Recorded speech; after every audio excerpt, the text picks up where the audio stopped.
Hello? Oh, you guys were waiting. Hold on. Let me move you so I can sit over there. Perfect. Okay, hold on.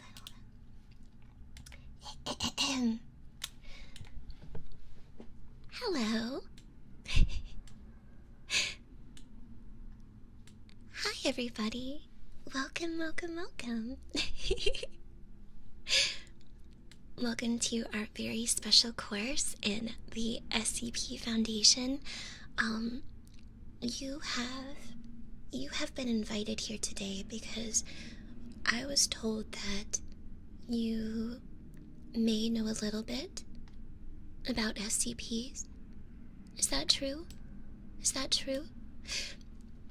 I've done some research lately, and it turns out that we've been having some issues with them in regards to current society. So I thought it would be very helpful to get a little study group together so that we can work on this problem and learning as much as humanly possible about them. I may appear slightly different today, because I may have taken on a dark form, to match the subject matter that we are looking into today. So that may be what I've done. But hi. Also, I just had a lot of caffeine, so yeah.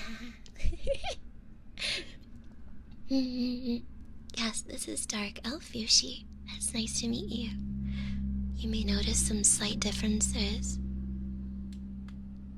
Just some slight differences. Just a couple.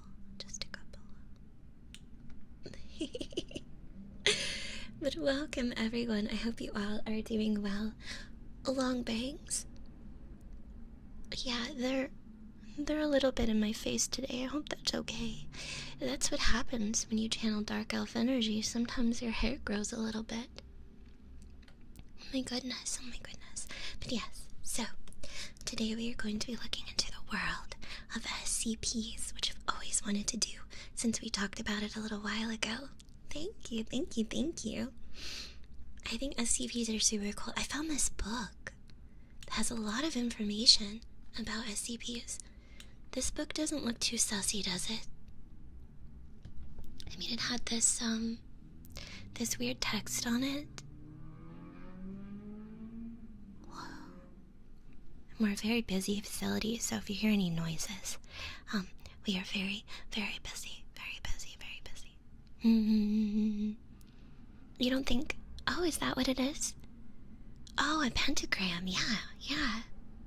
I hear that, pentagrams and blood are good things, right? You need them to do magic. It didn't have a moving eye on it, no. The eye stopped moving when I picked up the book. So it should be okay, right? I think so. I think it should be okay. Alright, so let's see. I have a book here. There's a lot of interesting chapters in here. Let's see. There's how to summon a god safely. SCP 6229 till bonds break. What else have we got in here? Security video surveillance information. Backrooms data. Backrooms wiki. Ooh, there's so much stuff here. So, from what I've learned so far, SCP stands for Secure, Contain, and Protect. It says in here, the Foundation database is classified unauthorized personnel will be tracked, located, and detained. Yes. You must be careful. Okay, so let's see. I'm gonna minimize those things so I can go ahead and dive right in. take a look inside the book and see if we can get some information first about SCPs. So, the SCP Foundation, that's what we are talking about today, as well as their discoveries. Let's see what it says. About the SCP Foundation. Mankind in its present state has been around for 250,000 years. Ooh. Hi, welcome, darling, welcome. Yet only a small fraction of that has been of any significance. If you think about it, humans have not been around for a very long time when it comes to the life cycle of the Earth, you know, of the planet and all that. Yeah, you guys haven't been around for a very long time. Creatures like elves have been around for a while, but humans, not so much. We actually don't know when the elves first came. There's a lot of issues with carbon dating and the fact that, you know, when elves die, our bodies ascend to another world, so you can't carbon date our bones. We just don't know. Yeah, there are mushrooms older than humans. I personally think that elves evolved from mushrooms, but we can't really know, can we? Yeah, exactly, guys. So, what did we do for nearly 250,000 years? We huddled in caves around small fires, fearful of the things that we didn't understand. It was more than explaining why the sun came up, and it was the mystery of enormous birds with heads of men and rocks that came to life. So we called them gods and demons, and begged them to spare us, and prayed for salvation. In time, their numbers dwindled, and ours rose. The world began to make more sense when there were fewer things to fear. Yet the unexplained can never truly go away, as if the universe demands the absurd and impossible. Mankind must not go back to hiding in fear. No one else will protect us, and we must stand up for ourselves. While the rest of mankind dwells in the light, we must stand in the darkness to fight it, contain it, and shield it from the eyes of the public, so that the others may live in the sane and normal world. We secure, we contain, we protect. Signed, the administrator of the SCP Foundation. Ooh, SCP! Ooh! So that's the letter that they wrote regarding SCPs. It's so fascinating. The SCP Foundation is so fascinating. Hi, Past. Hello. Hi, Brickstow. Welcome. I hope you're doing well. It's so fascinating. Yeah. I mean, if you think about it, when humans first came to be, what's the chance that there were just humans, you know? There had to be more interesting things. All these stories about dragons and demons and ghosts and mythical creatures had to come from somewhere.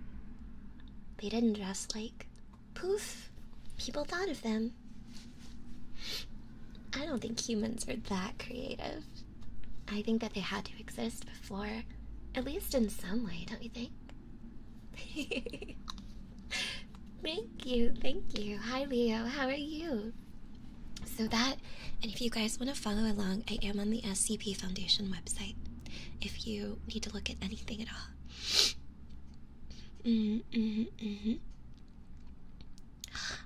Jacob, thank you. Jacob Langlet, thank you so much.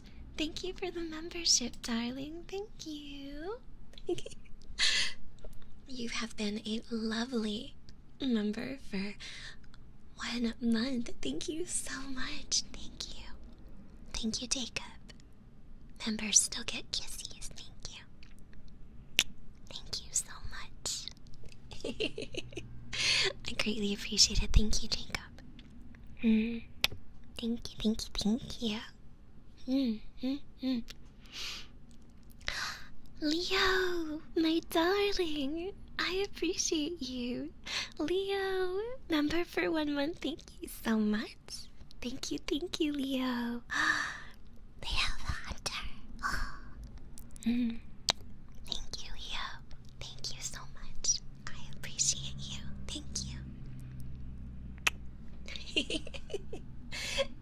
Thank you. You guys are so sweet. Thanks for coming today, by the way.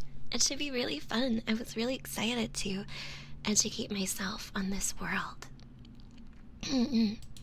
So, first let's learn a little bit about the SCP Foundation. So we read what was in the book about sort of like the intro. Now there's a mission statement, which I do want to read. I do want to become actually pretty educated on SCPs. Like, not even for like just content purposes. I just want to know about them. And I think it's really cool that these resources exist. So there's a mission statement here that I'm going to read through so we can learn together, okay? So if you don't know anything about this world, you can learn. And if you know a lot, maybe you can learn some stuff you didn't know before. And then eventually we will go into talking about some cool SCPs. I remember last time we talked about them, we learned about the IKEA one. I remember there's one that's like the front half of a cat, and I don't know where the butt is, like stuff like that. Okay. Once again, I had a lot of caffeine. Oh, thank you, Amble. Amble, thank you so much. Amble says, I adore your reading voice. This is good. Yay for Fushi ASMR. Amble, thank you. And if you fall asleep soon, Amble, I saw you talking before the stream. It's totally okay, my darling. Thank you. Thank you, Amble, who's been a member for 2 months. Thank you. Thank you, Amble, thank you.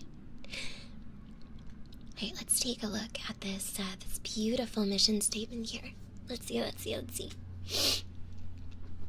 So, the SCP Foundation. Operating clandestine and worldwide, the Foundation operates beyond jurisdiction. Empowered and entrusted by every major national government with the task of containing anomalous objects, entities, and phenomena. Many of these anomalies pose a significant threat to global security by threatening either physical or psychological harm. Psychological harm is my favorite kind of harm. What about you guys? All of them undermine the natural laws that the people of the world implicitly trust in. The Foundation maintains an extensive database of information regarding anomalies requiring special containment procedures, commonly referred to as SCPs. So that's where it gets the name from. Special Containment Procedures. The primary database contains summaries of such anomalies and emergency procedures for maintaining or re-establishing safe containment in the case of a containment breach or other event. The Foundation operates to maintain normalcy so that the worldwide civilian population can live and go on with their daily lives without fear, mistrust, or doubt in their personal beliefs, and to maintain human independence from extraterrestrial, extra-dimensional, and other extra-normal influence. So it seems like the SCP Foundation does a pretty important job. And if they're doing their job properly, then you don't know anything about them. I always liked that idea. It's like, if you know about a problem, it's already way too big. Yeah. I love that. Secure, contain, protect. So, we're gonna read about those 3 things: secure, contain, and protect.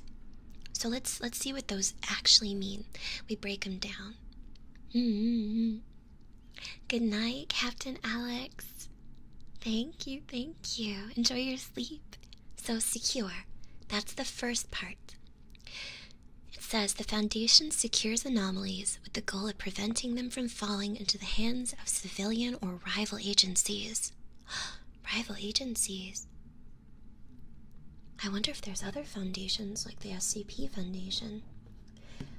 They do this through extensive observation and surveillance, and by acting to intercept such anomalies at the earliest opportunity. Good. They act really quickly. This kind of reminds me of the time police from Loki. If you guys have seen Loki before. I know. I love that quasi. I hope we can read about some scary ones and then some not so scary ones. Next step is contain. Contain.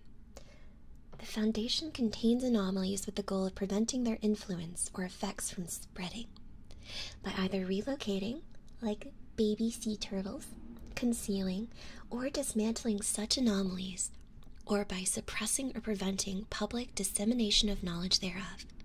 So, they want to keep things secret. Also, within the book website that I'm looking at, I keep getting ads for video surveillance equipment, and I'm really wondering if that data is from me or if it's like cookies from people who go on this website. All the ads are about video surveillance equipment and like security cameras. I love it so much. Okay. The last step is protect. P for protect. The Foundation protects humanity from the effects of such anomalies, as well as the anomalies themselves, until such time that they are either fully understood or new theories of science can be devised based on their properties and behavior. The Foundation may also neutralize or destroy anomalies as an option of last resort if they are determined to be too dangerous to be contained. Wow. So protection can involve destroying SCPs. Wow. That's terrifying. That's really scary. Oh my goodness. Ooh. Hey, Anon user, welcome. Of course, Fox. You have a good night if you have to head out sooner. It says we can get additional information, too. Additional information will have been provided upon you are joining us in the pursuit of our primary missions. Welcome to the Foundation and good luck. Wow.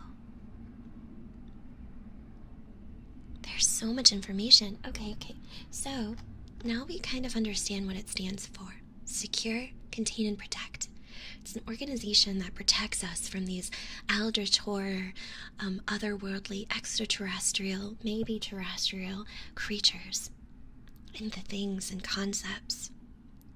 So, let's take a look here. Let's see. So we took a look at the FAQ in the About section. Oh, there's an article deletion section too.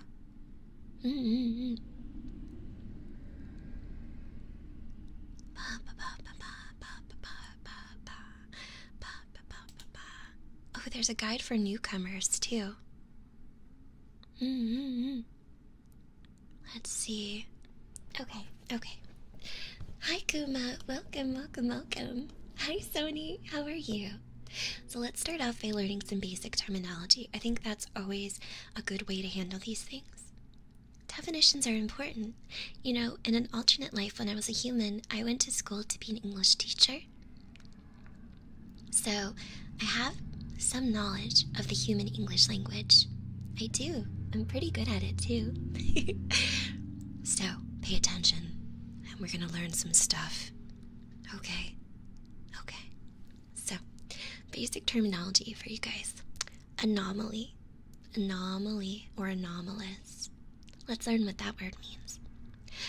An anomaly or anomalous is anything that doesn't follow the rules of reality as we know them. So like, if, let's see, if you opened your refrigerator and instead of finding milk, you found a gate to hell, that would be an anomaly, because it doesn't follow the rules of reality. Your refrigerator should contain cheese, defrosted chicken, and snacks, but instead, it contains another world full of fire and brimstone. That is an anomaly. Okay, class? Anomaly. Because that doesn't follow the rules of reality, as we know them. So, what do you do if you open your fridge and it leads you to a blazing inferno? You close your fridge and you call the SCP Foundation for assistance. That's good. That's very important to know. No, it's not normal for stuff to walk out of your refrigerator. If that happens, you should probably not open your refrigerator until further measures have been taken. Leo says, I've put a pizza in there, and a few minutes later, boom, cooked pizza. Yes. An anomaly would be like somebody getting a girlfriend who wouldn't normally have a girlfriend. Kinga! Oh my gosh. Hi, Terrence. Welcome, darling. I'm so sorry.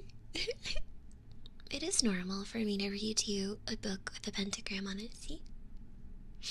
This is totally normal. A girl in your computer screen talking to you is totally normal. Julia, welcome to the stream.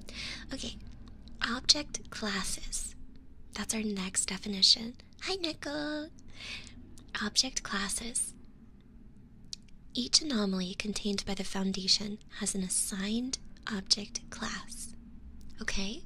So this is how it's a category that they assign to things, which tell you how difficult it is to contain. The three most common classes are safe, meaning it's very simple to contain; Euclid, meaning containment is complex; or Keter, meaning containment is very difficult. Let's see, so safe, Euclid, or Keter. Okay, everybody got that? S-E-K, sec. Yeah. So those are the object classes. I'm gonna cover your ears because I have to cough. Excuse me. I apologize. I took my inhaler this morning and my throat's been a little scratchy. Actually, let me drink some water real quick.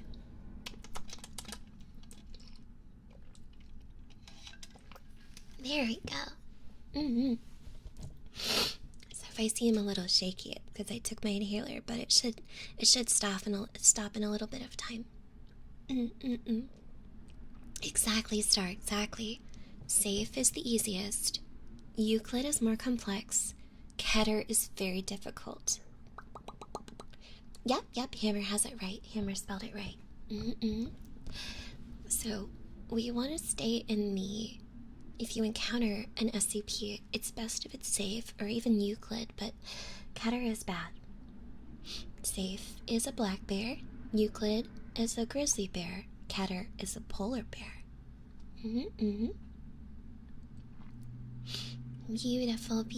Beautiful.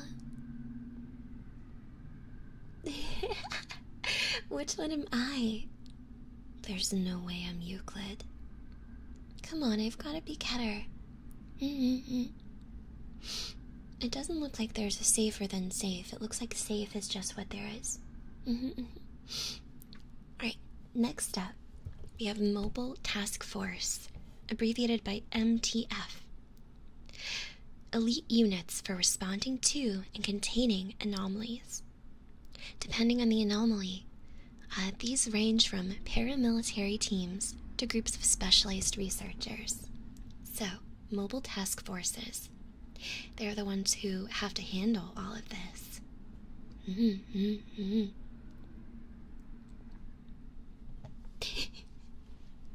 Yes, you can avoid polar bears if you don't go to the Arctic. That's true. That's true.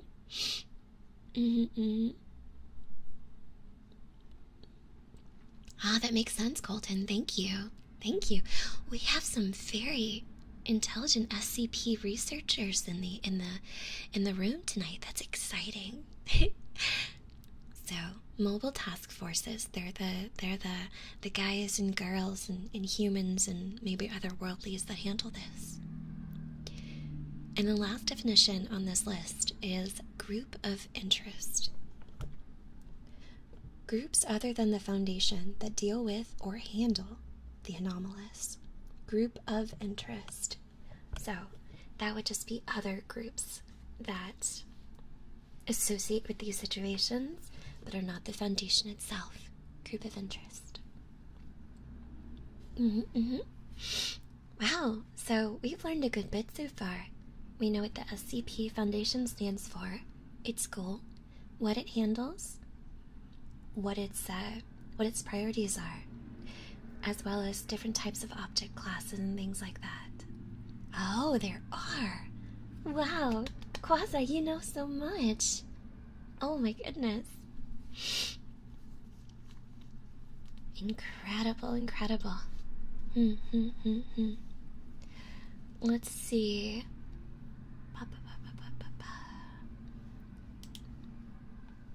Let's take a look here.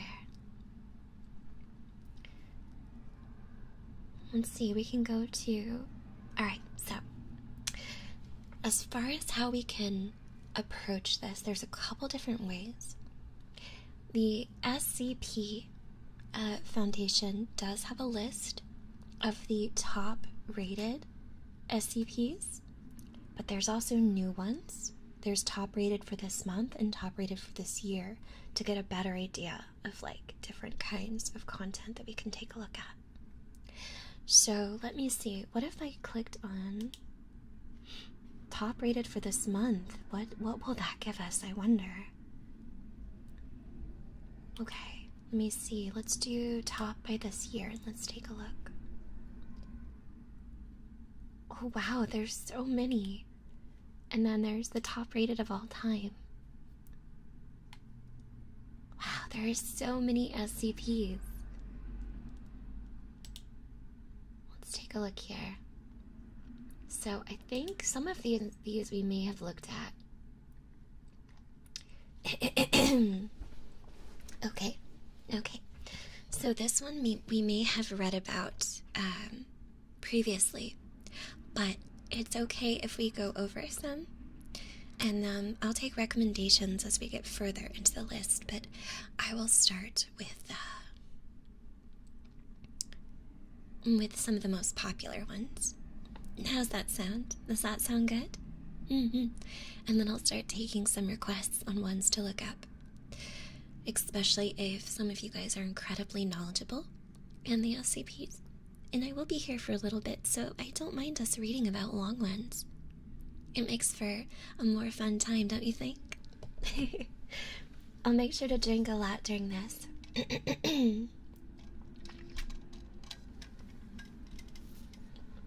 Yes. Okay. So, the top SCP in, like, the whole list is SCP-173. And if you're curious where I'm looking, I am in the top rated of all time list, so if you just want to see what I'm up to, that's what I'm doing, okay? That's okay. You can have a small brain. That just means that you would be safe to contain. So, SCP-173 is a Euclid. They are Euclid, so this means that they are hard to contain. Just like my cough. But not impossible to contain. Thank you, Ality. Welcome. So, special containment procedure. Item SCP-173 must be kept in a locked container at all times. When personnel must enter its container, no fewer than 3 may enter at any time, and the door is to be kept relocked behind them. Ooh. At all times, 2 people must maintain direct eye contact to SCP. They must be bringing in a new SCP. Can you hear that? Can you hear that truck? 2 people must maintain direct eye contact with SCP-173 until all personnel have vacated and relocked the container. So for this one, 3 people have to go in and 2 must maintain eye contact. Sounds like your ex-wife. So, description. Moved to Site 19, 1993. Origin is as of yet unknown. It is constructed from concrete and rebar with traces of Krylon brand spray paint. SCP-173 is animate and extremely hostile. The object cannot move while within a direct line of sight. Oh, so as long as you're looking at it, it can't move. Line of sight must not be broken at any time. Personnel assigned to enter container are instructed to alert one another before blinking. You can't even blink. Object is reported to attack by snapping the neck at the base of the skull or by strangulation. Oh my gosh. In the event of an attack, personnel are to observe Class 4 hazardous object containment procedures. So if you're not looking at it, it snaps your neck? Is this the one from that game? SCP Containment Breach? Is this the one referenced? I remember in that game you have to look at it. Could this be connected? It could be, it could be. Also ignore if I cough. I'm gonna cover your ears. Oh my goodness, excuse me. I'm sorry. I hope I'm not coming down with a cold. Oh my goodness. It's Boo from Mario.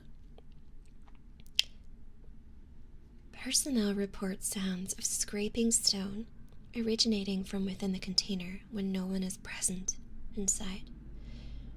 This is considered normal, and any change in this behavior should be reported to the acting HMCL supervisor on duty. The reddish-brown substance on the floor is a combination of feces and blood. Origin of these materials is unknown. The enclosure must be cleaned on a bi-weekly basis. Ooh. Yeah, this reminds me. Yeah. This reminds me that I'm not being strangled. You. Here, I'll put a mint in my mouth to help with my cough. Oh my goodness. Here. There we go. I put a mint in my mouth. Are you happy? So, this is our first SCP. So, it seems pretty basic. It doesn't really describe the appearance too much. So, I am kind of envisioning it to look like the creature from SCP Containment Breach. I feel like it might look like that. Yeah. It's not very descriptive, but I guess not too many people have seen it, you know what I mean? Now I'm chewing the mint.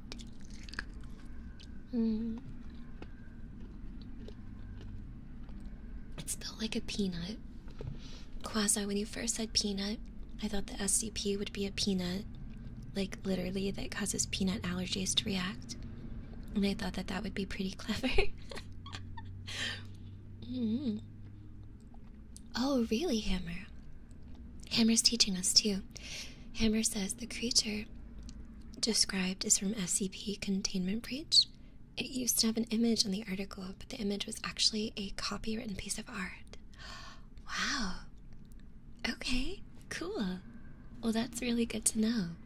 thank you for sharing that with us. So this was SCP-173. Nice and easy to understand.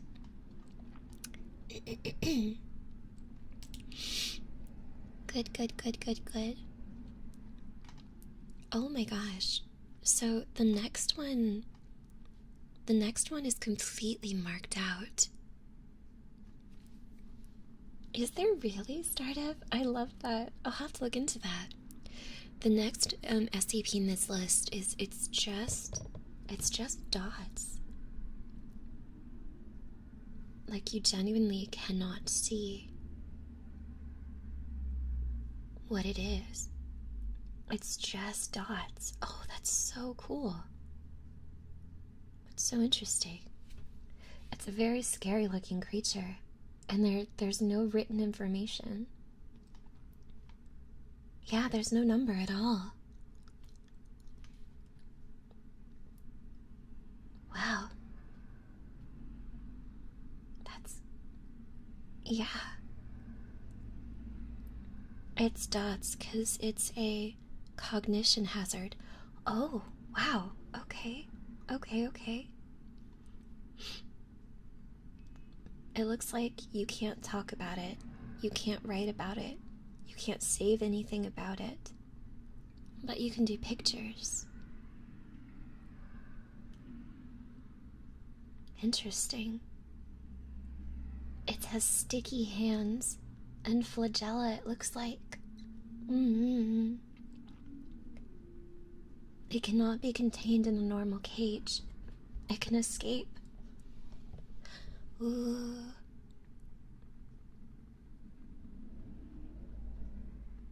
It doesn't like when people talk about it.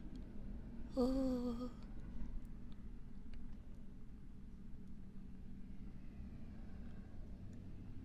Wow, that's scary. That's very scary. I love that. I love that concept that you can't actually write down anything about it. That's the danger. The next SCP is SCP-J. You know what? It would be nice if I could show you guys this. Let me see. I wonder if I could show you guys this. Let me see, hold on. What if I did? Okay, hold on. No, I can't actually capture OBS. Just kidding. I was gonna try. It's okay. I'll do it another time. Anything with a J as a joke SCP. Oh, thank you. Yeah, there's SCP_-J. Object class, nothing written. Special containment procedure in a box in my office. Description: it's a rock that makes you procrastinate. Addendum: probably a meme or something. I'll finish writing this later. It's a rock that makes you procrastinate. Hello, 30 seconds. Welcome to the stream. How are you doing today, my darling? Okay, let's move on to the next one.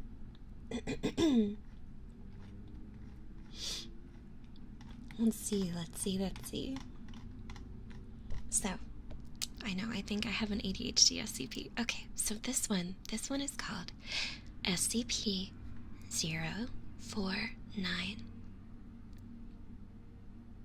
SCP-049. This is a Euclid, so this is a mid-range SCP. Euclid. It's not Keter, but it's not safe. So in the image of the SCP, it appears to be a humanoid form in a cloak with a face like a plague doctor. Like a plague doctor. Yes, you guys knew about it. So here are the special containment procedures for this one. SCP-049 is contained within a standard, secure, humanoid containment cell in Research Sector 2 at Site 19. It must be sedated before any attempts to transport it. Goodbye, Jacob. During transport, SCP-049 must be secured within a Class 3 humanoid restriction harness, including a locking collar and extension restraints, and monitored by no fewer than 2 armed guards. Yeah, Necotrash brings up a great fact. Plague doctors had those long bird-like masks because the nose of the bird mask was filled with flowers and herbs to help ward away sickness and the smell of death and decay. Exactly. Yeah, they thought it helped them, but also it smelled nice. SCP-049 is generally cooperative with most Foundation personnel. Outbursts or sudden changes in behavior are to be met with elevated force. Under no circumstances should any personnel come into direct contact with 049 during these outbursts. In the event it becomes aggressive, the application of lavender has been shown to produce a calming effect on the entity. Oh, I like that. That helps when I'm upset too. Lavender also helps me. Me and SCP-049 are kinship. We have a kinship. Once calmed, 049 generally becomes compliant and will return to containment with little resistance.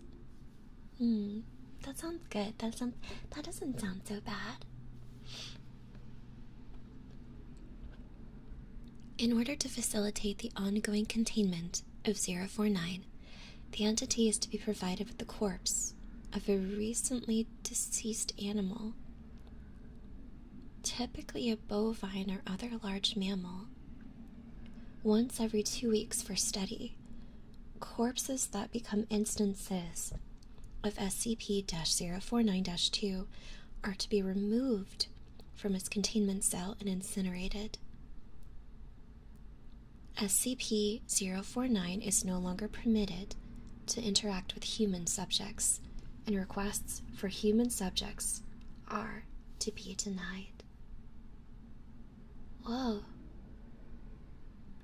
So, I guess they used to give it human corpses, but they don't anymore. Maybe it was kind of hard to find a bunch of human corpses. It's probably a lot easier to find animal ones.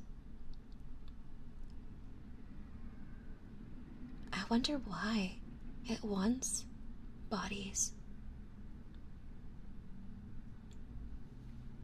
What do you think it does with them? That's kind of creepy.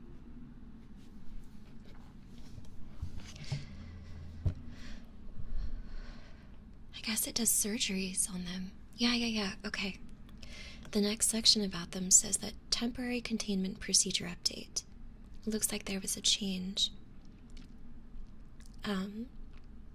SCP-049 is no longer permitted to interact directly with any members of Foundation staff, nor is it to be provided with any additional corpses to be used in its surgeries. So I guess it does surgeries.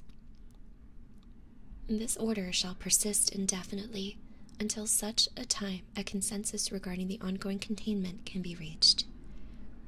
But wait. Protist, if it cures people, why do you provide it with corpses instead of living humans? If 049 helped people, wouldn't we provide it with live bodies, like live people, to fix? Does it cure the corpses? I guess we'll find out. There's descriptions about it. Oh, you never said that people survive. That's fair, Protist. That's fair. I should have paid attention to that. SCP-049 is a humanoid entity.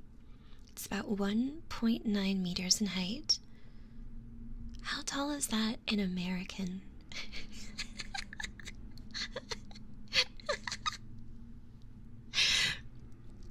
Oh, not feed it live people.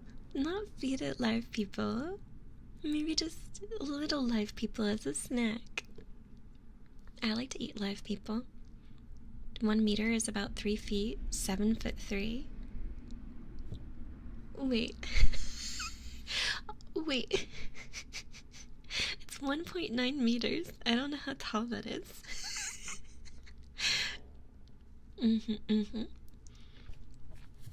And it bears a resemblance to a medieval plague doctor. Okay, perfect. So now you guys know what it looks like. Mentally picture plague doctor. While 049 appears to be wearing thick robes and a ceramic mask indicative of the profession, the garments instead seem to have grown out of its body over time and are now nearly indistinguishable from whatever form is beneath them. X-rays indicate that despite this, SCP-049 does have a humanoid skeleton beneath its outer layer. Except for its beak, it appears that the beak is actually a part of its body. It's made of bone. And the robes it wears are not clothing. It comes out of its body. SCP-049 is a never nude.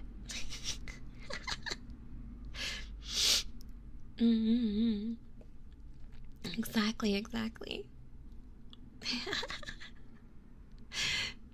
It's capable of speech in a variety of languages, though it tends to prefer English or medieval French.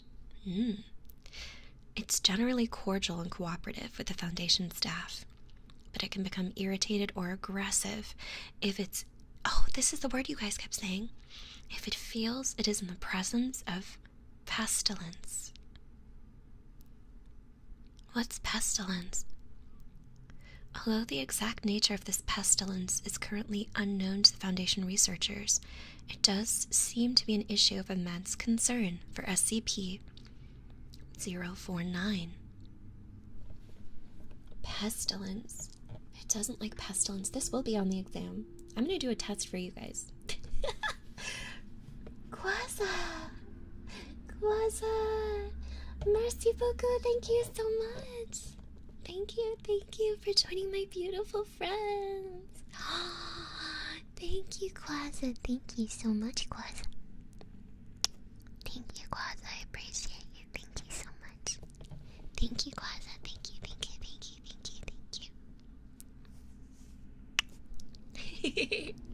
Thank you. My very knowledgeable little SCP buddy. Thank you so much. You're gonna do good on the test, don't worry. Mama Fu will make sure. Speaking of which, Mama Fu is doing a big stretch. Oh my goodness. So sore. Okay. We're gonna read more about this pestilent stuff. Thank you, Quaza. Thank you for the support. I really appreciate it very, very much.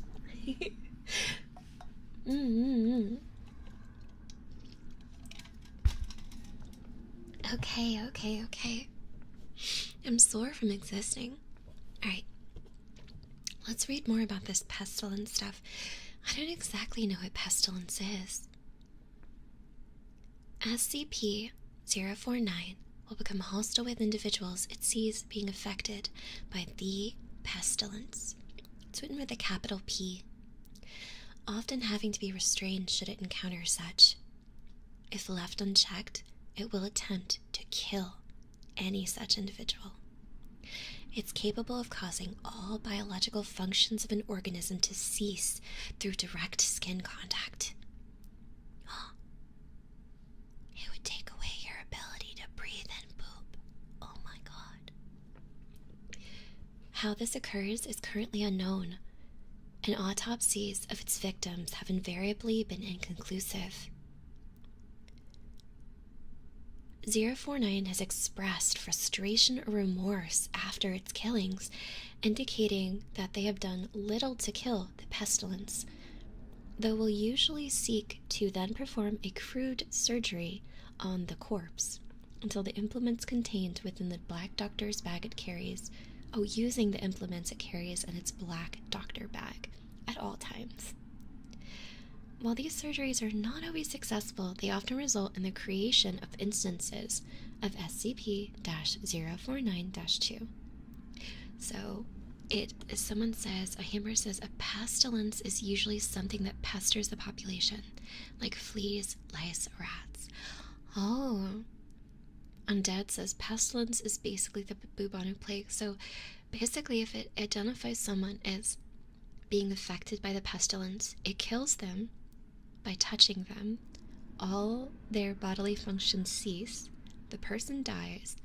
Then 049 feels really bad about it, takes out a bag that it carries with it with surgical implements, and tries to bring the corpse back to life, and usually fails, but sometimes is successful, and it ends up creating SCP-049-2. Wow, that's crazy. Let's read about the -2. It says that those instances are reanimated corpses that have been operated on by 049. These instances do not seem to retain any of their prior memories or mental functions, having only basic motor skills and response mechanisms. So it's like a zombie, kind of.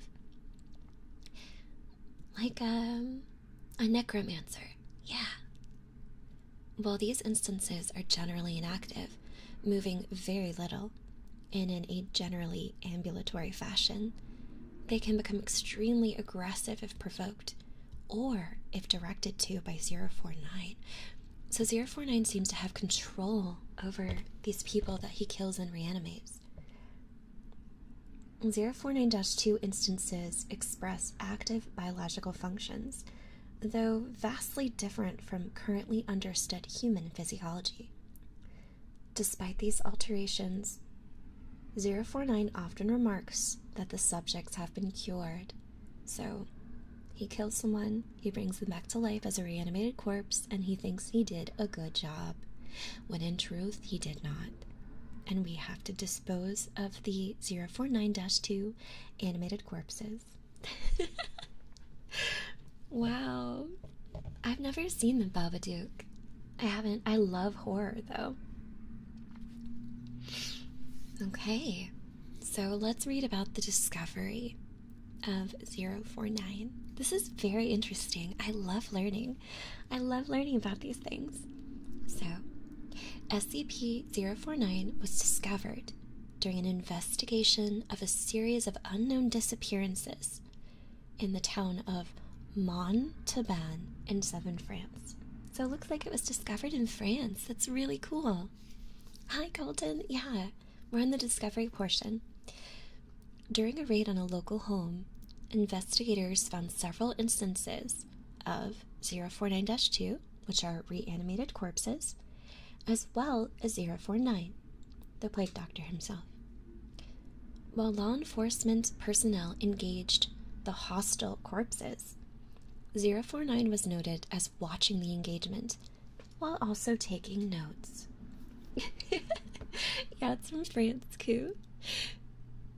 After all of the reanimated corpses were dispatched, 049 willingly entered Foundation custody. So it actually went with the SCP militia on its own. Wow. That's actually really cool. And it looks like there is, there's like a recording and some information. So I guess the SCP actually talks. Do you guys want to hear a conversation between Dr. Raymond Ham of Site 85 and SCP-049? Okay, when I'm on this side, I'm the SCP. When I'm on this side, I'll be the doctor, okay? You guys got it? Okay, so this is the SCP. apparently he's speaking in French in this sentence, but I don't know how to say it. But I'm going to read the English, okay? So this is the SCP. Begin log. So then, how should we begin? An introduction? Is that French? Can we get a translator? The King's English. No need for translation, sir. I can speak it well enough. Good. My name is Dr. Raymond Ham, and a doctor. A like-minded individual, no doubt. Wherein is your specialty, sir? Cryptobiology, why, a medical man such as myself, wonders abound, and here I worried I had been abducted by common street thugs. This place, then? This is your laboratory? I had wondered, as clean as it is, with such little trace of the pestilence here. The pestilence? What do you mean? The scourge, the great dying. Come now, you know the, what is it they call it? No matter. The pestilence, yes. It abounds outside these walls, you know. So many have succumbed, and many more will continue to, until such time as a perfect cure can be developed. Fortunately, I am very close. It is my duty in life to rid the world of it. You see, the cure to end all cures. When you say the great dying, are you talking about the bubonic plague? I don't know what that is. I see. Well, the entities our agents encountered at that house, they were dead when you encountered them, yes? And you reanimated them? In a manner of speaking, you see things too simply, Doctor. Expand your horizons. Life and death, sickness and health. These are amateur terms for amateur physicians. There is only one ailment that exists in the world of men, and that is the pestilence, and nothing else. Make no mistake, they were very ill, all of them. You think you cured those people? Indeed, my cure is most effective. The things we recovered were not human. Yes, well, it's not a perfect cure, but that will come with time and further experimentation. I have spent a lifetime developing my methods, Dr. Ham, and will spend a lifetime more if necessary. Now, we have wasted too much time. There is work to do. I will require a laboratory of my own. One where I can continue my research, unimpeded. And assistance, of course, though I can provide those on my own in time. I don't think our organization will be willing to nonsense. We are all men of science. Fetch your coat and show me to my quarters, Doctor. Our work begins now.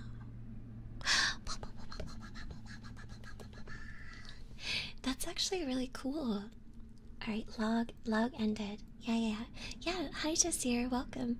Yeah, I was reading a log between the Plague Doctor SCP-049 and Dr. Ham. So the reason that the SCP went willingly with Dr. Ham seems to be because he thought that he could work with the Doctor to get rid of the pestilence. That's so interesting. It really gives you like a way to look into the mind of this guy. There's a note about the interview too, that says that while 049 is able to communicate in a human way, there's a strange sense of unease that you feel in its presence. There's something uncanny about it. Also, there was a pointy stick that 049 was using during the interview, and I guess they confiscated it. He was very unhappy that it was taken from him, but eventually he was okay with it when he started receiving test subjects. I don't know. I do smile with my eyes. I'm very like, they don't close, but I squint my eyes when I smile. Very much so. So after that, there is a lot of information regarding different interactions with the SCP and different things that he does. There's a lot of information about it.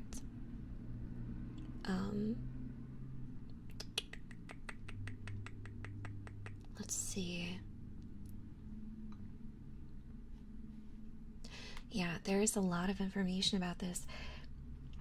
Gosh, they're so interesting. Let me take a look at some of the footnotes regarding it. Oh yeah? Good. Well, thank you for that. Thank you. Hi Mira, welcome.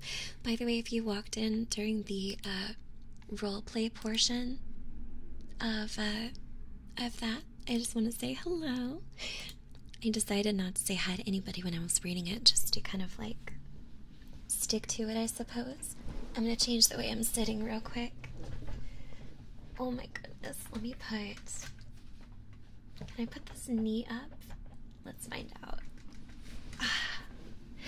I always sit in the most convoluted ways when I'm talking to you guys, especially during ASMR. I always sit in like, oh, there we go, the weirdest ways. Yeah, my chair sucks, dude. It's falling apart. It like leaves little pieces on the ground.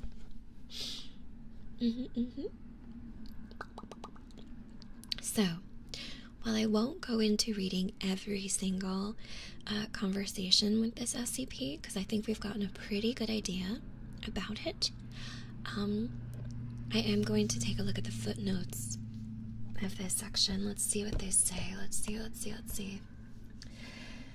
So in the footnotes, yes, that's right, we learned. So it looks like a plague doctor, but it says the robes and gloves are identical to a thick hide built up on the skin, while the mask is composed of a kind of... You guys taught me how to say this word. I pronounced it as chitin. How is it pronounced again? It's the same thing. It's the same word from Morrowind. From like the bones. Chitin. I forgot how to pronounce it though. Chitin? Okay, chitin. Thank you guys. You guys are so smart. Bunch of nerds. I love you guys. Chitin. So yes, it's the mask on its face is chitin, so it's like actual bone. You used to read it as kitten? Really? You guys are so smart. Bunch of nerds. Thank you. And its gloves and its robes are like a thick hide. Maybe it would feel like an elephant, kind of, if you touched it. The entity claims to have originated in 15th century France, though it admits that it's well-traveled. It's from where Ku's from. Very cool. The space within its giant bag it carries around is anomalously large. We learn that means that it doesn't... remember we learned about the word anomalous? Like, if something's an anomaly, it doesn't follow the laws of our world. So it's like a portal almost. 049 has been observed pulling objects larger than the bag itself from within it in order to operate on corpses. I'm pretty good at Jeopardy. I'm smarter than I look, and I don't know how smart I look. 049 had stated its desire to work on human subjects several times between this occasion and the earlier provision of an orangutan, noting its discontentedness when humans would not be provided. So they gave it an orangutan. Oh my gosh. I don't know, Jessier. I don't know about 096 yet. So far, 049, and then, was it 173 was the first one we did, I think? And then another one. Thanks, Quaza. SCP-049's journals are not written in any known language. Attempts by linguists and codebreakers to decipher it have been unsuccessful. Wow. Okay, cool. So this SCP is like, you know, one thing I always liked when it came to like different types of characters and stuff is the ones that have almost like an animalistic desire. Like 049 kills people and reanimates them without really feeling incredible remorse. So it's definitely not human. But it's humanoid, which is really fascinating. Cool, so that was a good one. Yeah, we did 173. We did the joke one, we did the one that you can't write about, and then 049. So next is 055. 055 isn't terribly long, so I can read about that too. Let me drink some more water.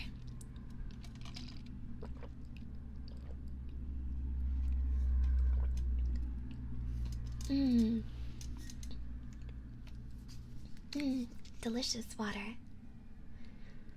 I know, right? Oh, you really like 055? Oh, perfect. Okay.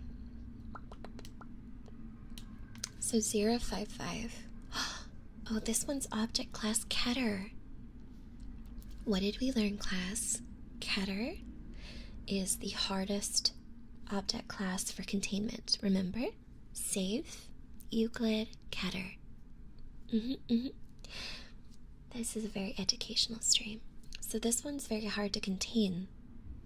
The hardest that we've learned about so far.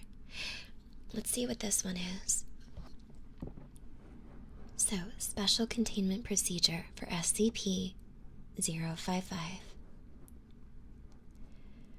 Object is kept within a 5 by 5 by 2.5 meter square room constructed of cement with a 50 centimeter thickness, with a Faraday cage surrounding the cement walls.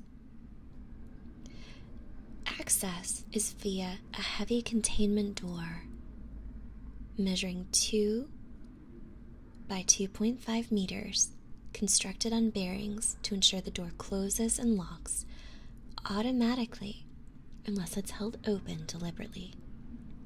Security guards are not to be posted outside of 055's room. It is further advised that all personnel maintaining or studying other SCP objects in the vicinity try to maintain a distance of at least 50 meters from the geometric center of the room, as long as this is reasonably practical. Wow. You have to stay far away from it and you can't guard it? I wonder why. Alright, description. Let's see what this one, I wonder what this one is. Seems like it's so dangerous. SCP-055 is a self-keeping secret, or anti-meme. Information about 055's physical appearance, as well as its nature, behavior, and origins, is self-classifying. To clarify, how Site-19 originally acquired 055 is unknown. It is unknown when it was obtained, and by who. It is unknown. When 055's physical appearance... Oh, it's unknown. Oh, it's unknown. It is not indescribable or invisible. Individuals are perfectly capable of entering 055's container and observing it, taking mental or written notes, making sketches, taking photographs, and even making audio and video recordings. An extensive log of such observations is on file. However, information about 055's physical appearance leaks out of a human mind soon after such an observation.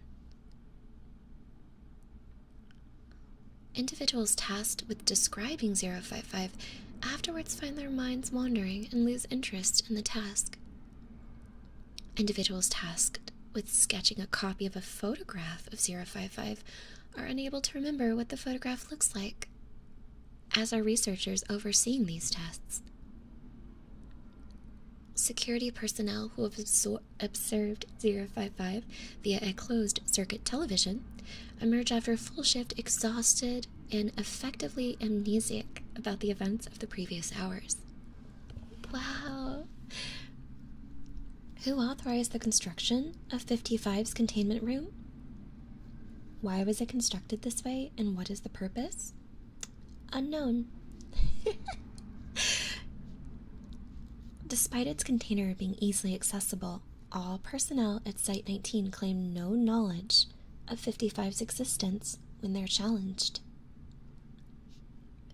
All of these facts are periodically rediscovered, usually by chance, readers of this file causing a great deal of alarm. The state of concern lasts minutes at most before the matter is simply forgotten about. Wow. This is so weird. We don't know anything about this. It seems like you can't know anything about SCP-55. They forgot.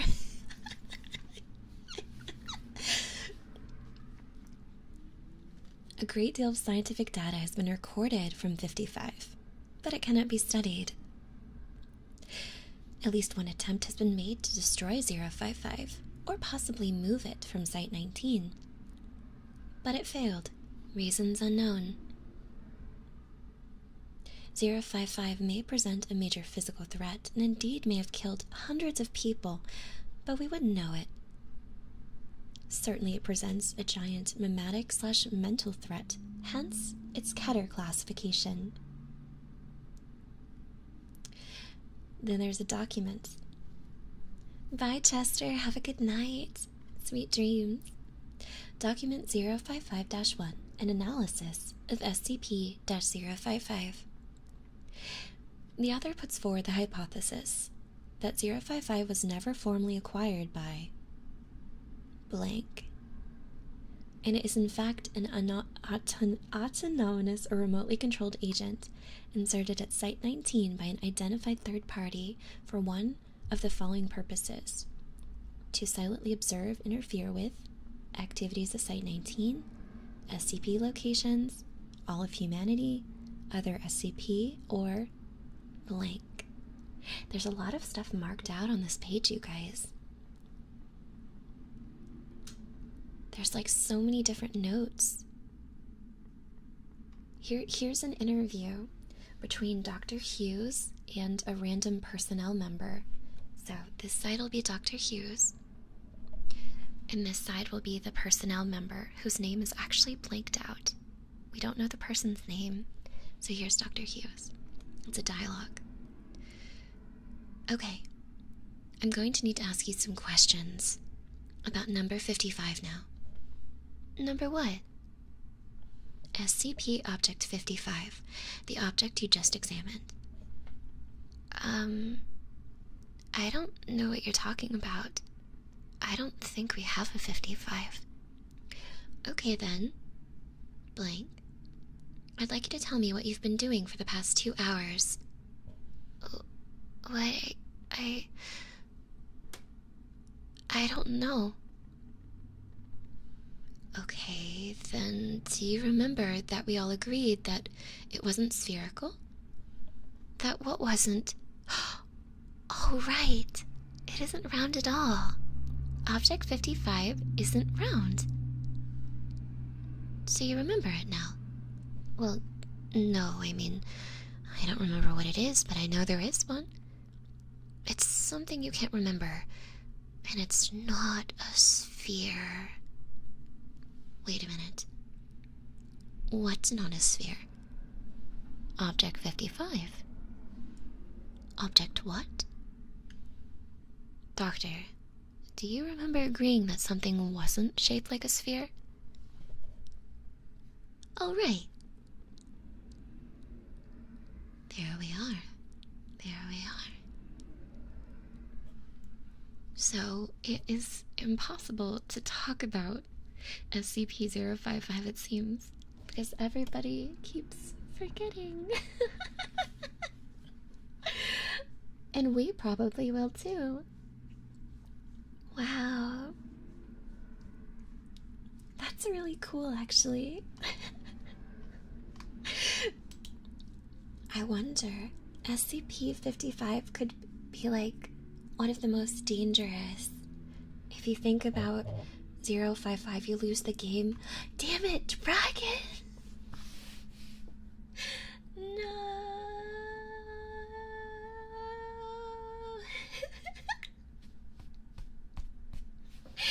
Damn it, dragon! Everybody watching has now lost the game. SCP the game.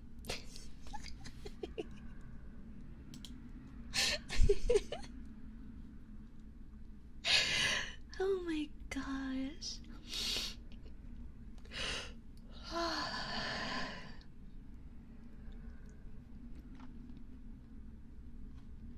You guys are ridiculous. Okay. Let's read about SCP-096. That one is next. So we've done 173-049-055. I'm trying to remember the numbers because I'm genuinely trying to learn about SCPs. So this is pretty cool. Okay. Alright. SCP-096. Let's see. So, SCP-096 is defined as Object Class Euclid, so it's about middle of the road for containment. There's very special containment procedures for it. So, let's read about it. About the special containment procedures. SCP-096 is to be contained in its cell, a 5 meter by 5 meter by 5 meter airtight steel cube at all times. There is to be absolutely no video surveillance or any optical tools of any kind inside of 096's cell. Security personnel will use pre-installed pressure sensors and laser detectors to ensure that it's present inside the cell. Yeah, I don't think there's 055. We didn't talk about one.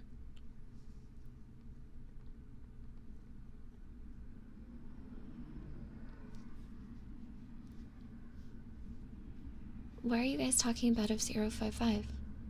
This one's 096. Yeah, I don't... No, we didn't read about a 55. Yeah, I haven't heard of that one yet. Yeah, I don't know.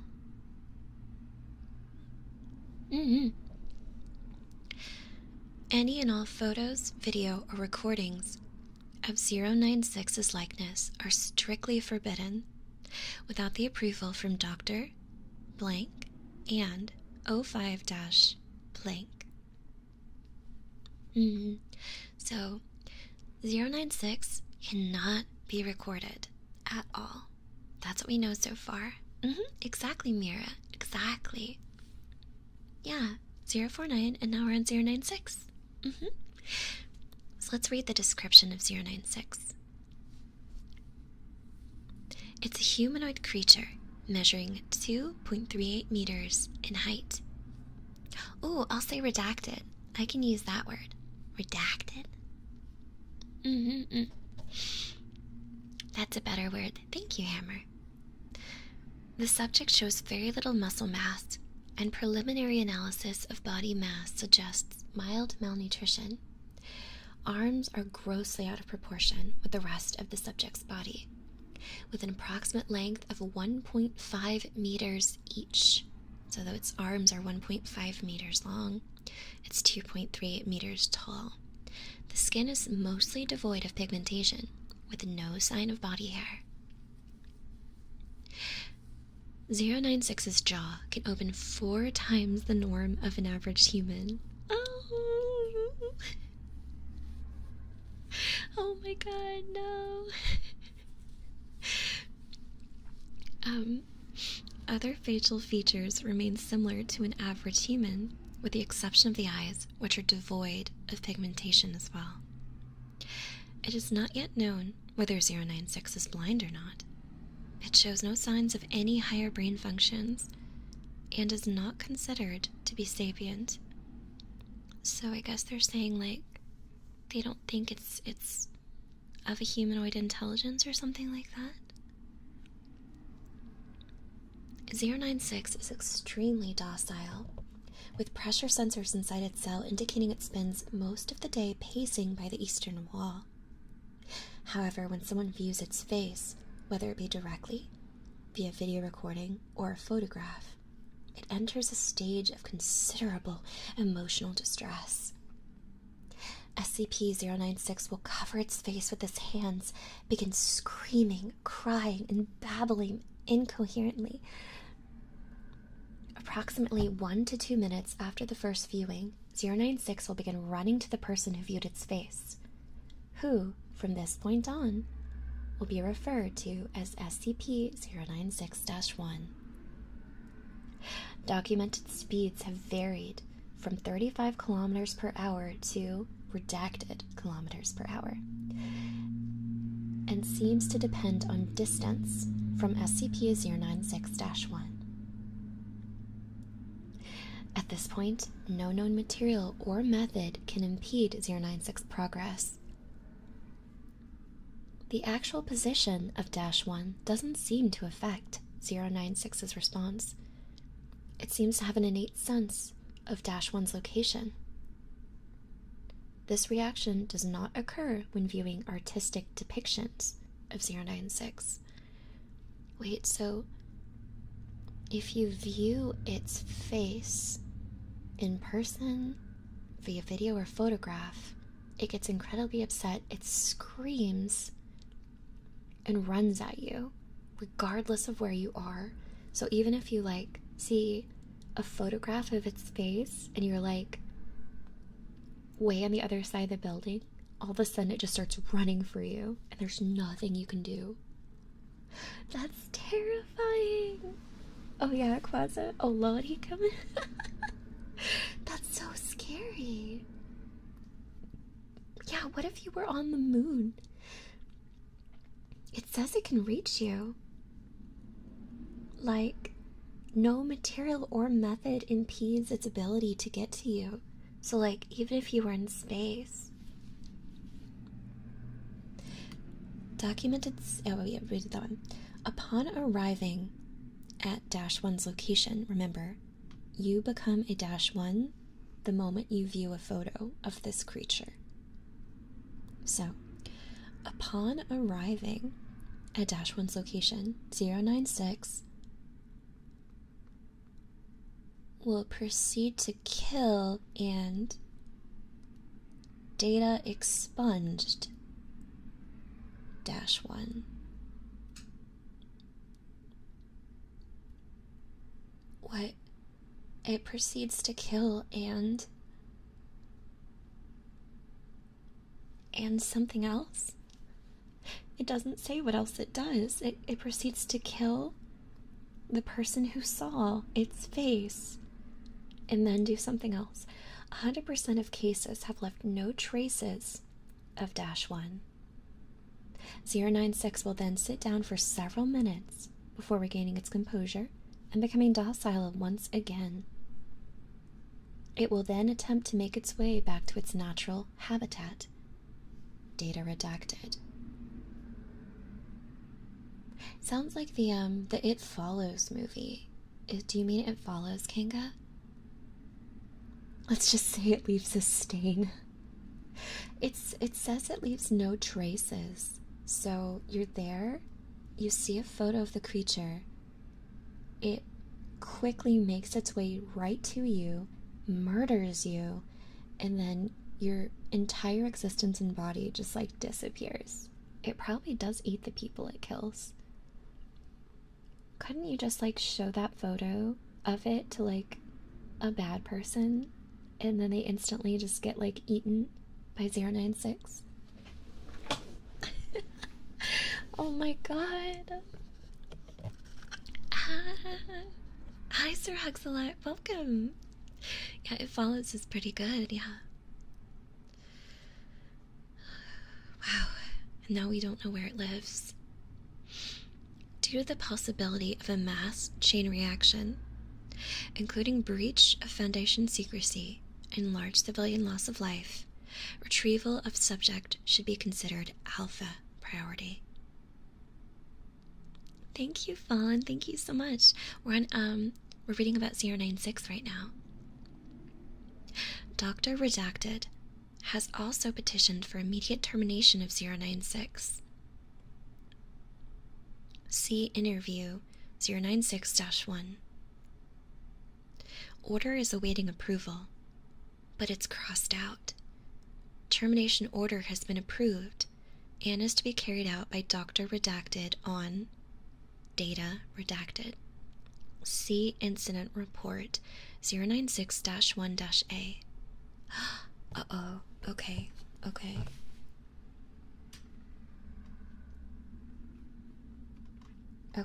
Okay, so there's an audio log that I can read. It looks like it is the only log referenced on this page about 096. It's between Dr. Redacted and Captain Redacted, former commander of the retrieval team Zulu 9-A. So this is the incident. We're going to read this. This side is going to be this side's going to be Captain Redacted, and this side is going to be Dr. Redacted. And just so you guys know, whenever I say redacted, it means that text within the document is blacked out for whatever reason. We don't know why. So when I say redacted, it just means that there's not a word there, but there was. We don't know what that is. Okay? Okay. So remember, this side's the doctor side, and this side is the captain. Okay. Begin log. There's no date for this. Redacted time, research area. Redacted. Captain. It always sucks ass to get initial retrieval duty. You have no idea what the damn thing is capable of, besides what jacked up information the field techies can scrape up. And you're lucky if they tell you the whole story. They told us to bag and tag. Didn't tell us jack shit about not looking at the damn thing. Could you describe the mission, please? Yes, sorry. We had 2 choppers, one with my team, and one in backup with Zulu 9-B and Dr. Redacted. We spotted the target about 2 clicks north of our patrol path. I'm guessing he wasn't facing our direction, else he would have taken us out then and there. Your report says that SCP-096 didn't react to the cold. It was negative redacted degrees Celsius. Actually, it was negative redacted, and yes, it was butt naked and didn't so much as shiver. Anyway, we landed, approached the target, and Corporal Redacted got ready to bag it. That's when Dr. Redacted called and turned to answer it, and that's what saved me. The target must have turned and my whole squad saw it. That's when SCP-096 entered an agitated emotional state? Yep.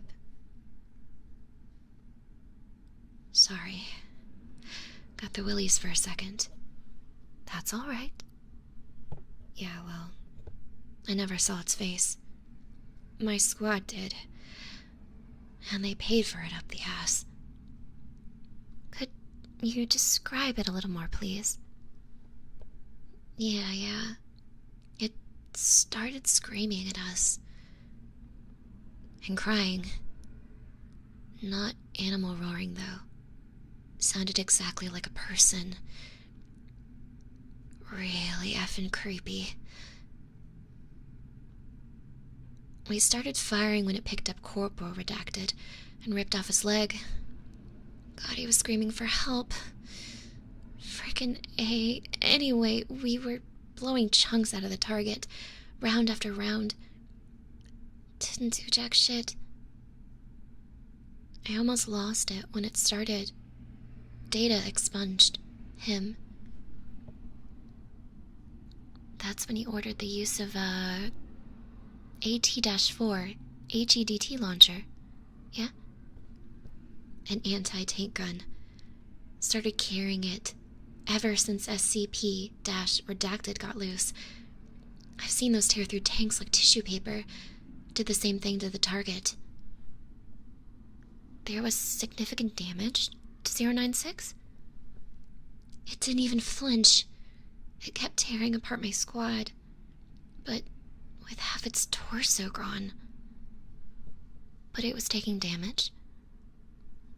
If it wasn't showing it. It must have lost all its organs, all its blood, but it didn't acknowledge any of it. Its bone structure wasn't hurt at all, though. I kept tearing my squad apart. So, no actual structural damage. How many rounds would you say were fired at 096? At the least, 1,000. Our door gunner kept his GAU-19 on it for at least 20 seconds. 20 seconds! That's 600.50 caliber rounds pumped into the thing. Might as well have been spitting at it. This is when Zulu 9-B arrived?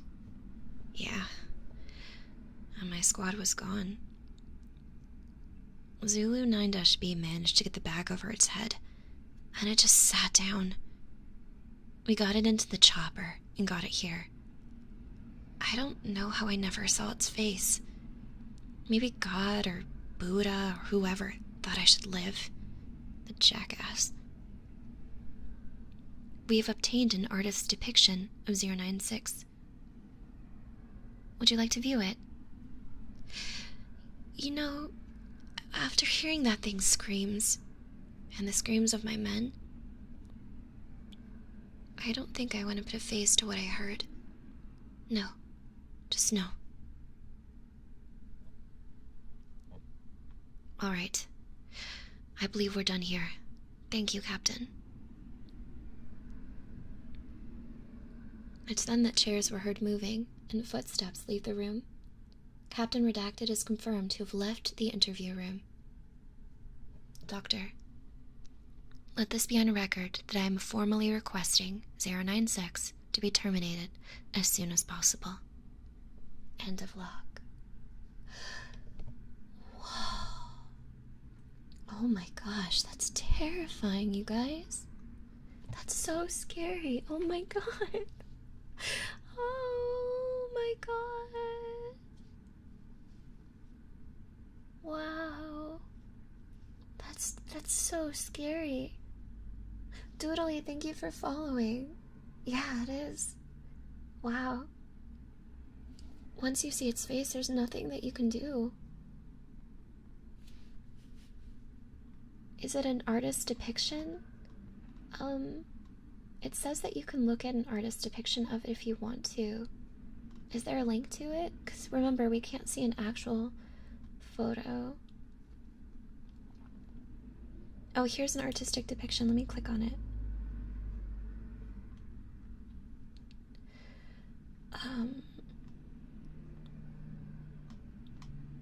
Oh, there's information about it. There's information about it. Okay, hold on, you guys. There's more about 096. So there's a document I could click on. Document 096-1 of experiment 096-1. So I guess that they are gonna do something They're gonna do an experiment with a volunteer or something like that. Yeah, I'm talking about Shy Guy. I'm talking about 096. Okay, let me take a look at this document. So this side will be a person by the name of D-9031, and this side will be Dr. Dan. Okay? But first, let me read what it says at the top of this document. It says, Experiment 096-1 is headed by Dr. Dan, so his name's not redacted. The purpose is to test 096's abilities while obtaining complete physical descriptions of 096. Dragon, thank you for the super. Dragon, thank you for the super. Dragon says this SCP reading is really comfy. Have a super. Thank you. Thank you so much. Thank you, Dragon. Thank you. Guess what I did? I got my first YouTube paycheck in a while. That was enough. And I went and I got a lunch outside in the world today. And it was really great and I felt good. And I paid for it with my debit card and I felt good. I didn't have to use a credit card. I just want to say that. It was a really good experience. I just want to say that. Okay, now we're going to go back into talking about SCP. No more meta. Oh my god. I had a Red Bull today.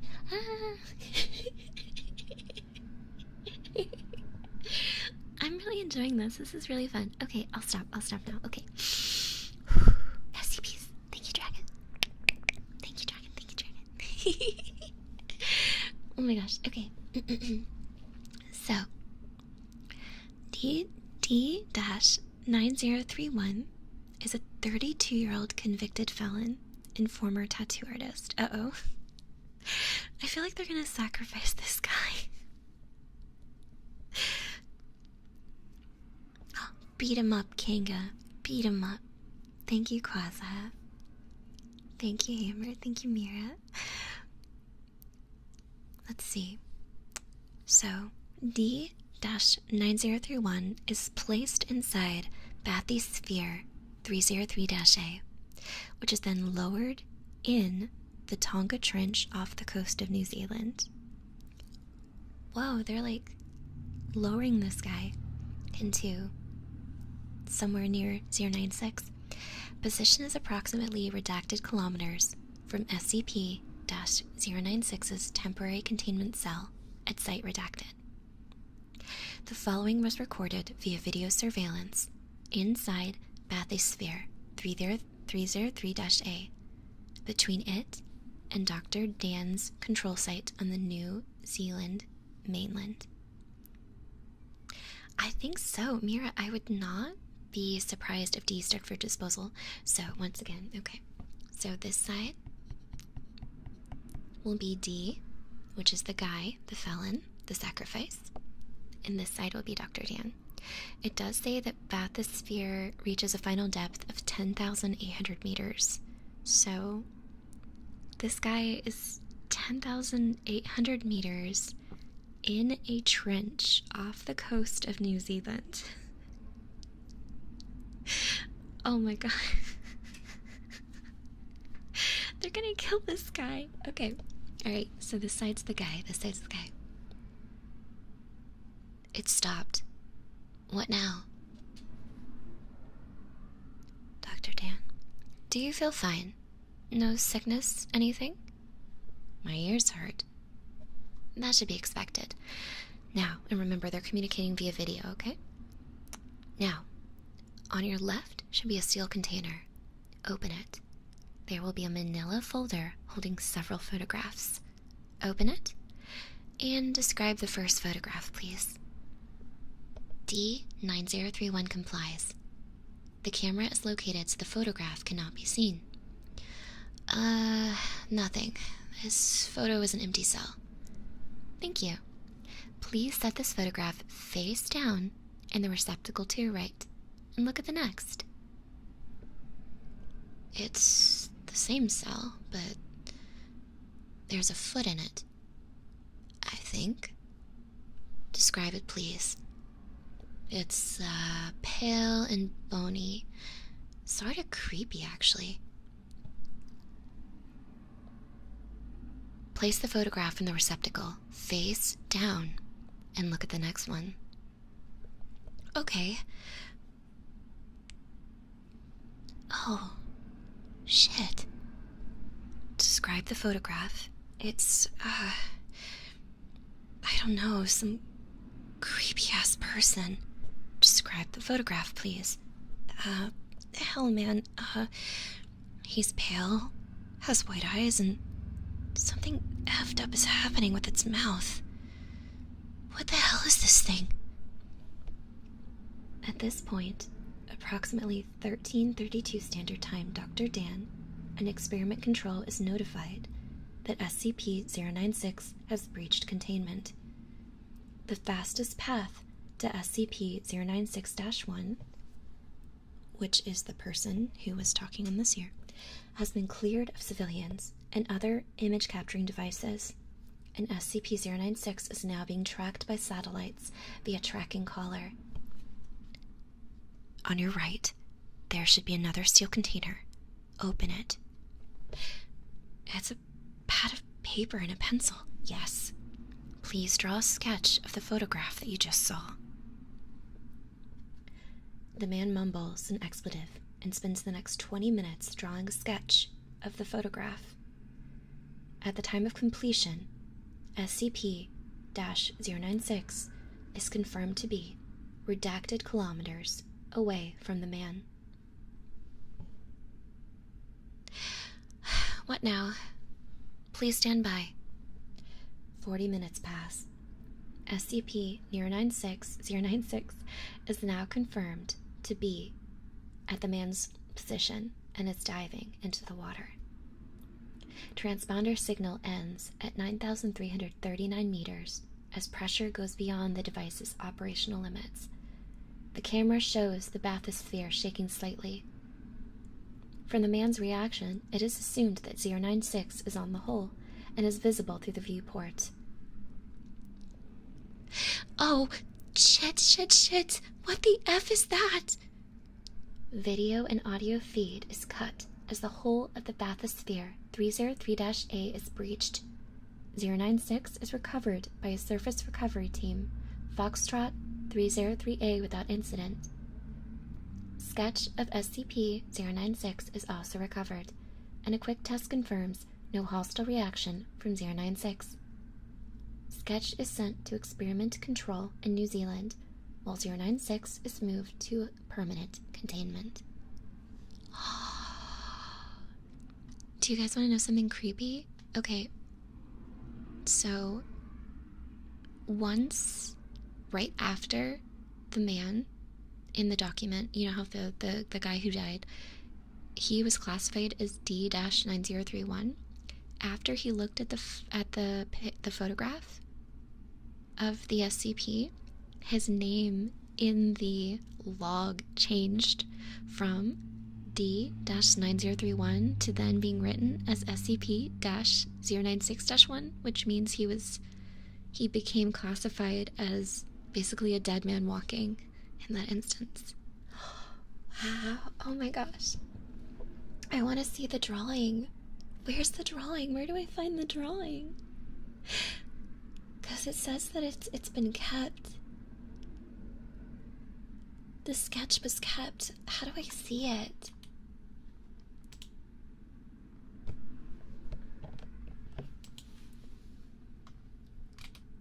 I really want to see it. Yeah, I'm guessing he was a convict, but we don't know what he did. Yeah, I don't know if we can see his depiction. It doesn't look like we can. It's not listed here. There was the document, and then there's the incident. There's more incidences too, but it doesn't look like there's images. Wow. Oh my gosh, you guys, that's so cool. So that is SCP-096. You guys were calling him Shy Guy, weren't you? He's a shy guy. I love it. I love it. The incident is where it's at. It has an image that blows your mind. I found incident 096-1-A.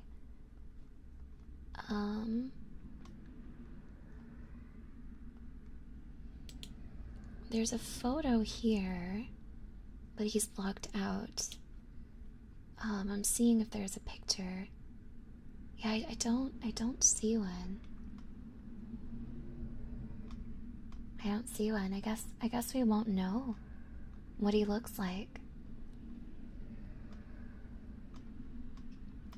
I'm imagining like the most horrifying thing. Wow. So far that's my favorite SCP. So far that one's my favorite. I like how creepy it is. I've seen bits and pieces of Hereditary. You don't know what an SCP is? Neotono. We covered that at the beginning of the lesson, but since you were here later, I'll do a little quick thing. Neotono, an SCP is an anomaly within our world, like a creature, an object, something. And the SCP Foundation has to secure, contain, and protect it and/or the people of our world. So that's what we're reading about, is the logs of this organization and the creatures. I know it's a niche idea for an ASMR stream, so it's probably less popular, but I'm having so much fun. I love it, I love it. Okay. So let's see. Let's take a look at another one. I'm really enjoying this. So we're gonna read about another Keter one. I'm gonna do a big stretch. Oh. I have Hereditary, so I saw pieces of Hereditary, but I didn't actually like sit and watch it all the way through. Kind of skimmed it a little bit. Thank you. Let me move. I wish I could put my feet flat on the... Wait, if I move my chair like this, I can put my feet flat on the ground. Hold on. Okay. There we go. Okay. I'm gonna take a sip of water, and we're gonna move into the next most popular SCP on this list.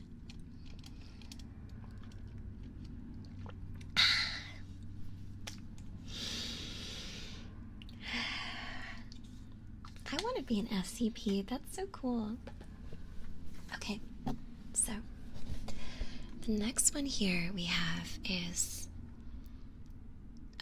682. 682. Hey! Whoa! Thank you. Thank you so much. Merc1 and Vershi, thank you so much. Thank you. I don't know if you guys are actively here or if that was just the renewal alert, but thank you. I have to know when that happens.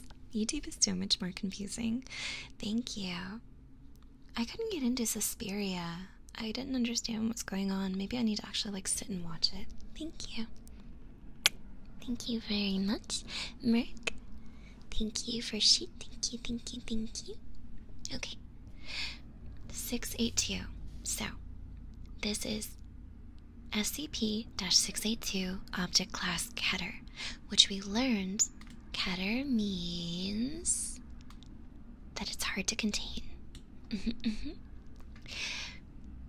Oh wow. Containment procedures. SCP-682 must be destroyed as soon as possible. At this time, no means available to SCP teams are capable of destroying 682. Only able to cause massive physical damage. 682 should be contained within a 5 by 5 by 5 meter chamber with 25 centimeters of reinforced acid-resistant steel plate lining with all inside surfaces. Oh, did your sound go away? Do a refresh. Good night, closet. Good night.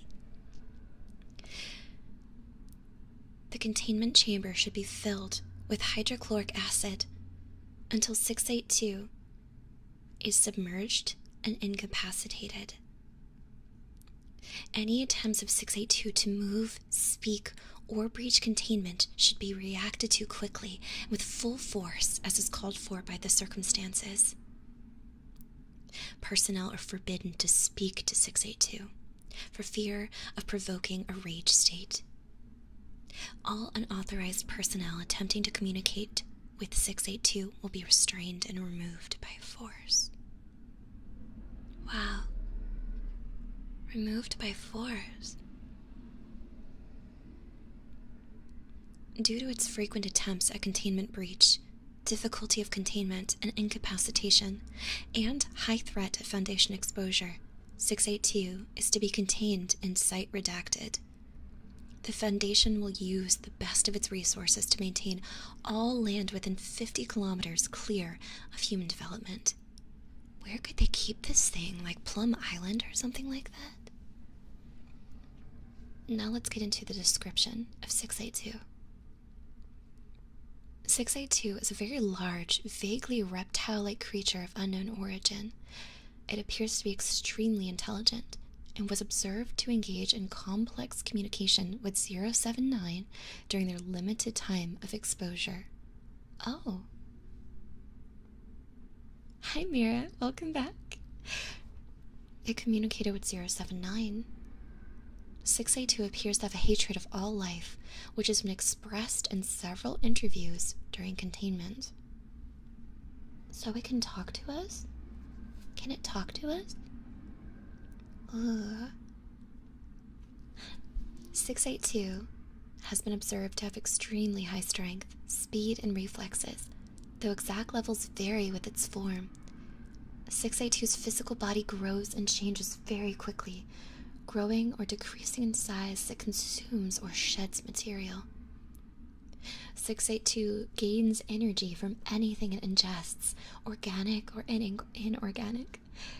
Digestion is aided by a set of filtering gills inside its nostrils, which are able to remove unusable matter from any liquid solution, enabling it to constantly regenerate from the acid it's contained in. Oh my gosh. 682's regenerative capabilities and resilience are staggering. It's been seen moving and speaking with its body 87% destroyed or rotted away. Yeah, Mira, how would you destroy this thing? In case of containment, 682 is to be tracked and recaptured by all available mobile task forces, and no teams with fewer than 7 members are able to engage with it. To date, redacted attempts have been numbered at 17, while successful breaches have been numbered at 6. So it successfully escaped 6 times and attempted 17 times. Wow, it does sound like a slime girl, doesn't it? You guys, there's a transcript. There's a transcript here. Portion of recorded transcript of, and then it's redacted off. So this is the doctor,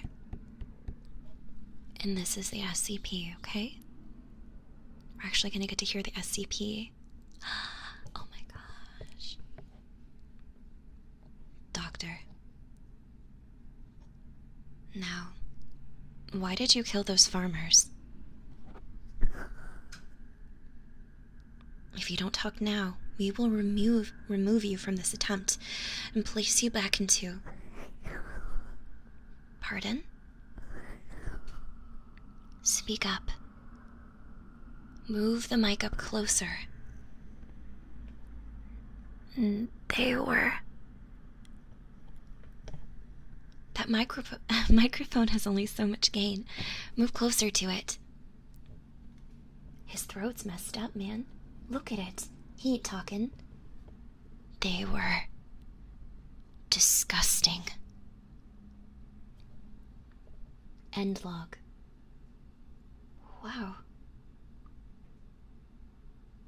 And it says after that, the guy who said that 682's throat was messed up, he attacked that guy. I think he killed him. Wow. Disgusting. Disgusting. There's a bunch of occurrences of it trying to escape.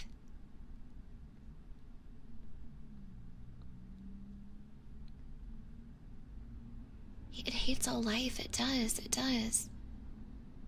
There's information about them trying to terminate it. It says, 0400, exposure. These are attempts to destroy it. 682 begin to tear at the point of contact, causing massive trauma to the area. 682 requests several times to know what it has been exposed to. 0800, crystallization begins, spreading much slower than normal. It looks like they're using SCP-409 to try and destroy 682. 1200, 682 shows signs of pain and begins having seizures. 1300, crystallization stops at 62% conversion. Crystallized area explodes, causing massive physical trauma to 682. And then at 1400, SCP-682 recovers from exposure. Despite the loss of limbs and organs, 682 begins regeneration, stating that it will attempt to kill and consume all staff involved in this event. Wow. That's crazy.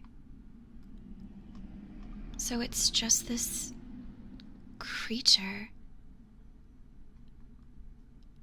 that just hates everything. I know. I mean, that is a good point, Neotono.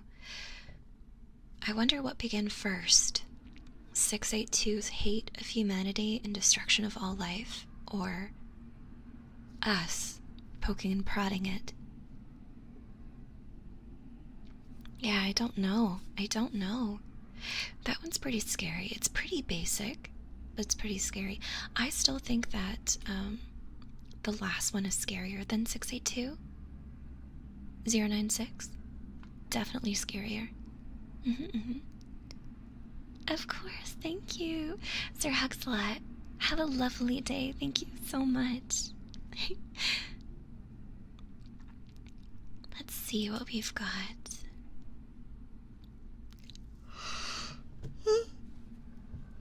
I'm gonna do a big yawn and a big stretch, and we'll move on to the next one. It's my fault for sitting like a shrimp. Yeah, I think so far, Shy Guy is the scariest one that we've talked about. Big stretch. Up. Arms to the side.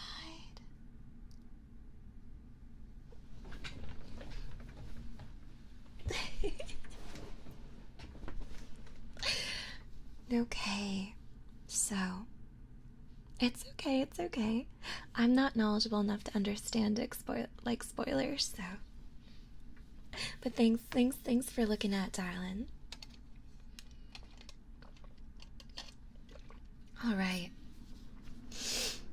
If this video gets enough love when it's over, then I will totally look into doing more based on requests. So, here's another one. So, this is SCP-087, which is next in the list. And this one is listed as a Euclid, which we've learned that Euclid is like mid-range to control. Mid-range. Good night, Julia. Have sweet dreams. Good night. Good night.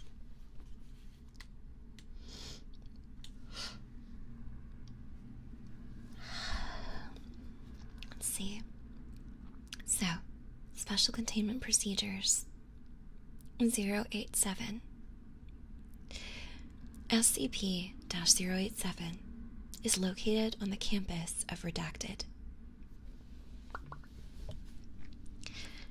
The doorway leading to 087 is constructed of reinforced steel with an electro-release lock mechanism. It has been disguised to resemble a janitorial closet consistent with the design of the building. The lock mechanism on the doorknob will not release unless redacted volts are applied in conjunction with counterclockwise rotation of the key, The inside of the door is lined with 6 centimeters of industrial foam padding. Due to the results of the final exploration, no personnel are permitted access to 087. I read The Infinite IKEA during another stream, but if we come upon it again, I will totally read it again, because that was really fun. So let's read about what this one looks like. Description. SCP-087 is an unlit platform staircase. Wait, it's stairs? SCP-087 is stairs? Is it the stairs from Super Mario 64? It's stairs! Oh my gosh! How many people here have fallen downstairs before? I've totally fallen downstairs before.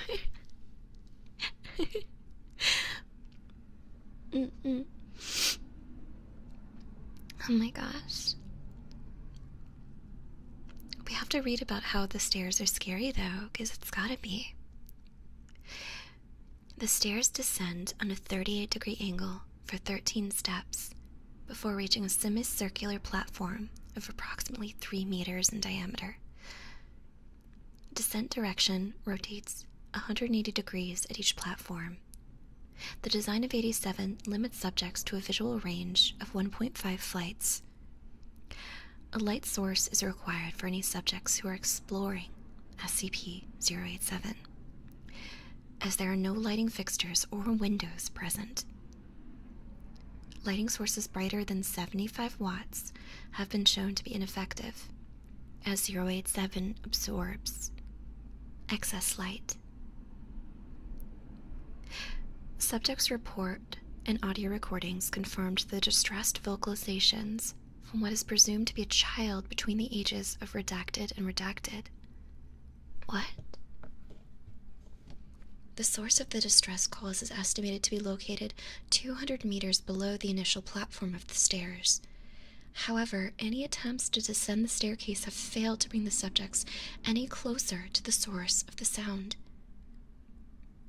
The depth of descent calculated from exploration, the longest exploration, is shown to be far beyond both the possible structure of both the building and geological surroundings. At this time, it is unknown if 087 has an endpoint.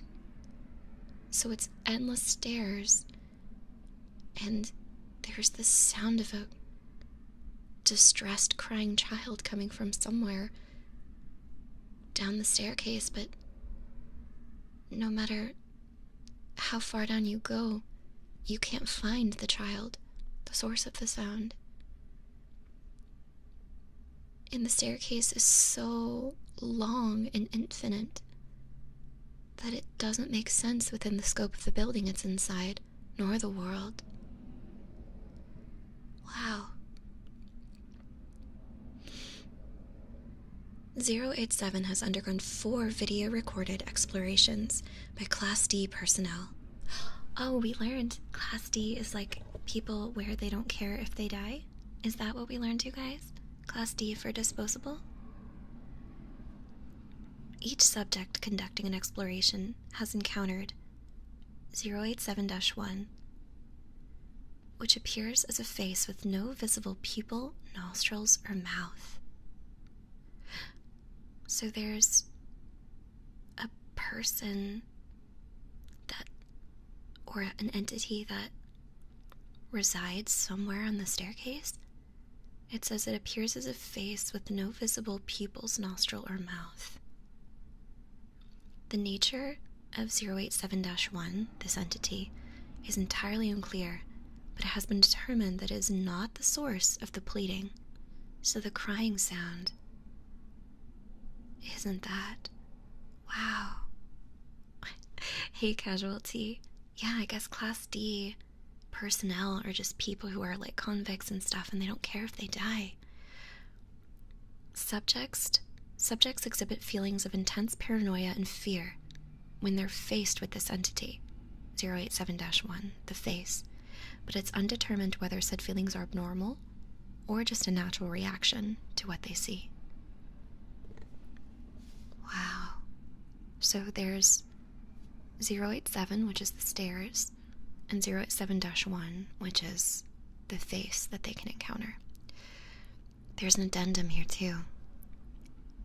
Over a period of 2 weeks following Exploration IV, several members of the staff and students from Redacted Campus reported knocking at a variable rate of 1 to 2 seconds per knock, coming from the interior of 087.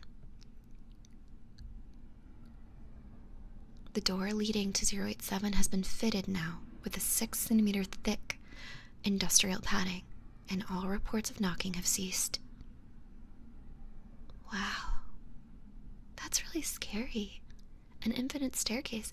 If you think about it, getting lost in an infinite staircase would be so scary because there's no food, there's no water, there's no bathroom. And walking up and down stairs all the time sucks. Yeah, what would you do? You would just have to, like, pick a spot and die. If you were stuck there, could you throw yourself off the staircase? Like, what would you do? Do you just wait until the end comes? What about the face? What about the face that people see? How is that connected to the stairs? I don't know. That's so scary. Get a bobsled. I mean, they're infinite stairs. Could you do a backwards long jump? Maybe you could backwards long jump to get through the stairs. How many half A presses does it take to get back up the infinite staircase? You get cookies if you get my reference. You get cookies if you get my reference.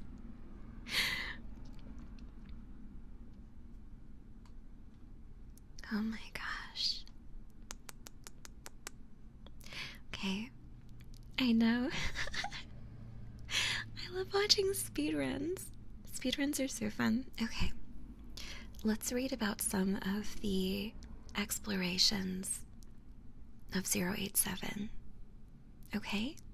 So this is exploration 1. Alright? This will be the disposable convict, D-8432, and this will be the doctor, Dr. Redacted. Okay, so convict, doctor, and dialogue is here.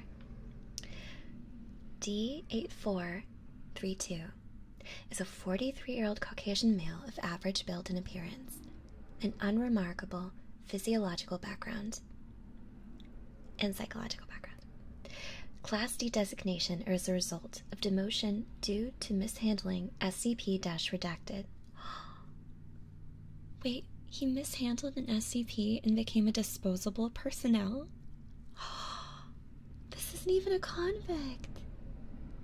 This isn't even a convict. Oh my god, that's horrible. D-8432 is equipped with a 75-watt flood lamp with battery power capable of lasting 24 hours, a handheld camcorder fitted with a transmission stream, and an audio headset for communication with Dr. Redacted at control. D-8432 steps through the doorway and onto the initial platform of the stairs. Despite the wattage, the flood lamp only illuminates the first 9 steps in front of him. The second platform is not visible. I'm censoring the F word when I read, just because of the YouTube bots, okay? So if I say effing, it was the F word. Alright, I guess he's not a convict anymore.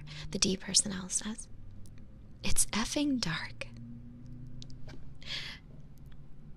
Doctor, is your flood lamp functioning properly? D-8432 shines the light out of the door and into the academic building's hallway. The light reaches much further. Yeah, it's working. It just won't light these stairs all the way down. Thank you. Please continue. D-8432 descends for 13 steps before reaching the second platform of stairs. The platform is in the shape of a semicircle, with an apparently concrete surface and walls.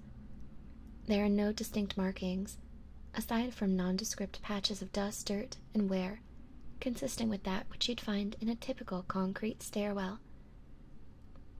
D8432 rotates 180 degrees to begin descent down the second flight, then pauses. Reason for stopping? You hear that? There's an effing kid down here. It sounds like one. None of the described audio is feeding through the camera or mic to the doctor. Could you please describe the sound? It's young. Either female or a very young boy. It's crying and sobbing and saying, "Please, help. Please." Yeah, it keeps repeating that and crying. Can you estimate its distance from your current location? I don't know, maybe 200 meters down? Please continue down the next flight. The subject descends another 13 steps. As it reaches the landing, audio of the child as described is picked up on the recording. The child alternates between sobbing, wailing, and the words, "Please, help," and "down here." The level of audio is consistent with D8432's report of it being approximately 200 meters below. Can you still hear the crying? Yeah. We're picking it up as well. Please continue down. Stop if you notice any changes in the audio or environment. The subject descends another 3 flights of stairs before stopping. Keep going? Please. D8432 continues another 17 flights, a total of 22, before stopping. There are no visual changes in the environment, and each flight has been a consistent 13 steps. I'm not getting any effing closer to the kid. Stereo audio confirms that the crying noise has not increased in volume and remains approximately 200 meters below the subject. Still. Noted. Please continue. The subject continues another 28 flights before stopping. 50 flights in total have been crossed. D8432 is standing on the 51st landing, counting the initial ground landing they were on. They're estimated to be 200 meters below the initial platform. 34 minutes have elapsed total. The volume of the crying child has not increased. I feel a little uneasy. You've spent a long time in the dark. Unknown stairwell. It's natural. Please continue. The subject hesitates before stepping down on the next stair. As the subject moves forward, the flood lamp illuminates a face located approximately at the bottom of the flight. SCP-87-1. It appears to be the same size and shape as a human head, except it is lacking a mouth, nostrils, and pupils. The face is completely motionless. It's making direct eye contact, indicating its awareness of the man. What the F is that? Shit. Holy effing shit. What? Can you please describe what you see? It's some sort of person face thing. It's looking right at me. It's looking right at me. Is it moving? No.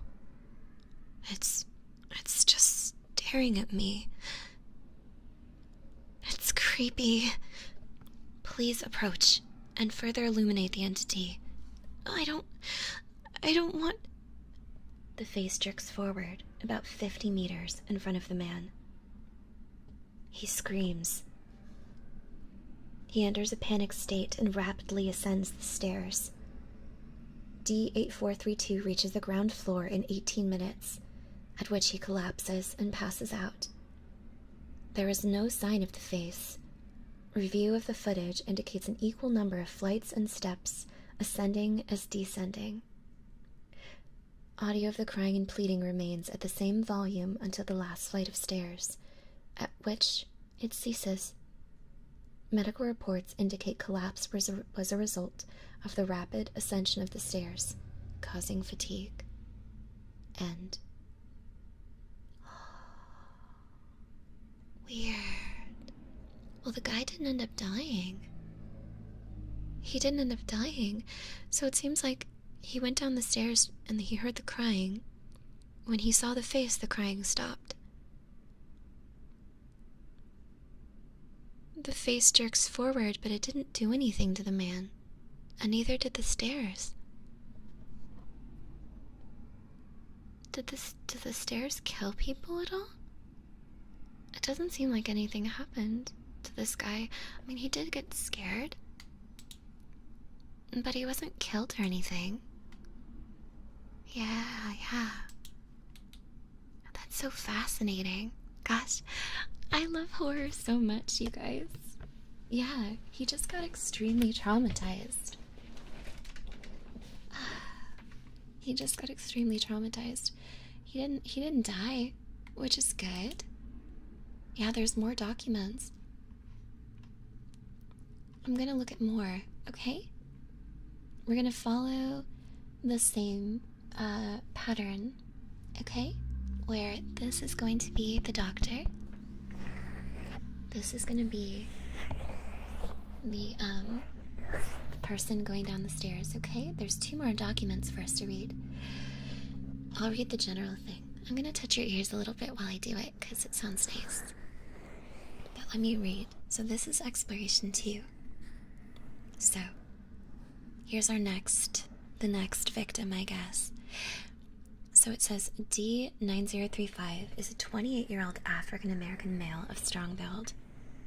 Psychological background indicates no abnormalities, except an extreme hatred for women. Oh, this guy hates the women. The subject has an extensive record of data expunged. He's equipped with a 100-watt flood lamp with a battery capable of lasting 24 hours, a handheld camcorder fitted with a transmission stream, and an audio headset for communication with Dr. Redacted. Oh. Interesting. This doctor. I wonder if it's the same doctor, I don't know. D9035 is also equipped with a backpack containing 100 small LED lights with adhesive backs, with battery lives lasting 3 weeks. Lights turn on and off by compressing them. So it's like some of those little press lights. They're gonna send him out there with press lights. D9035 shines the flood lamp down the first flight of stairs. Despite the extra wattage, the light does not illuminate beyond the 9th step. You guys ready? So, this is the man, and this is the doctor. Okay, we're gonna read this one. Exploration 2. You want me to go down there, Doc? Please shine your flood lamp outside of SCP-087 to verify that it's functioning properly. D9035 shines the light into the hallway. Comparison with the footage from Exploration 1 confirms that it is indeed brighter when shown outside of the stairwell. Thank you. Please continue to the first landing. Hey, Doc, I know what I said and all, but I don't think I want to go down there. Please continue to the first landing. Doc, look, as per our earlier conversation, please continue to the first landing. D9035 pauses for 18 seconds, then descends 13 steps to the first landing and stops. Is that a kid? Please remove one of the adhesive lights and affix it to the wall on the landing. Doc, do you hear that? Is that a kid down there? That's unconfirmed. Please affix an adhesive light to the wall and verify its functions. D9035 hesitates, then removes one of the lights from his backpack and adheres it to the wall. He presses on the light and turns it on. Please turn off your flood lamp. The man hesitates again before turning off the lamp. The LED light illuminates the landing, but does not extend beyond the first step either way. Thank you. You may turn your flood lamp back on. Please continue to descend. At each landing, affix an LED light to the wall. Turn it on. If you notice anything unusual, please report it. The man turns the floodlight back on, then descends the next flight of stairs. As he sets foot on the landing, the audio picks up the sound of the pleading and crying of the child, consistent with those on the first exploration.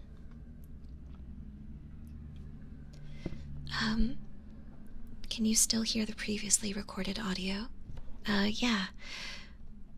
She sounds about 150, maybe 200 meters down. Am I supposed to get to her? Look, Doctor, I don't do good with kids. Please, place the light and continue down until you notice anything unusual. The subject adheres the light to the wall and turns it on. He then continues to the next landing. He adheres the third LED light onto the wall and turns it on.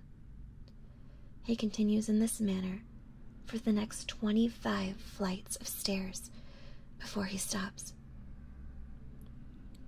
I don't think I'm getting any closer to the kid, Doctor.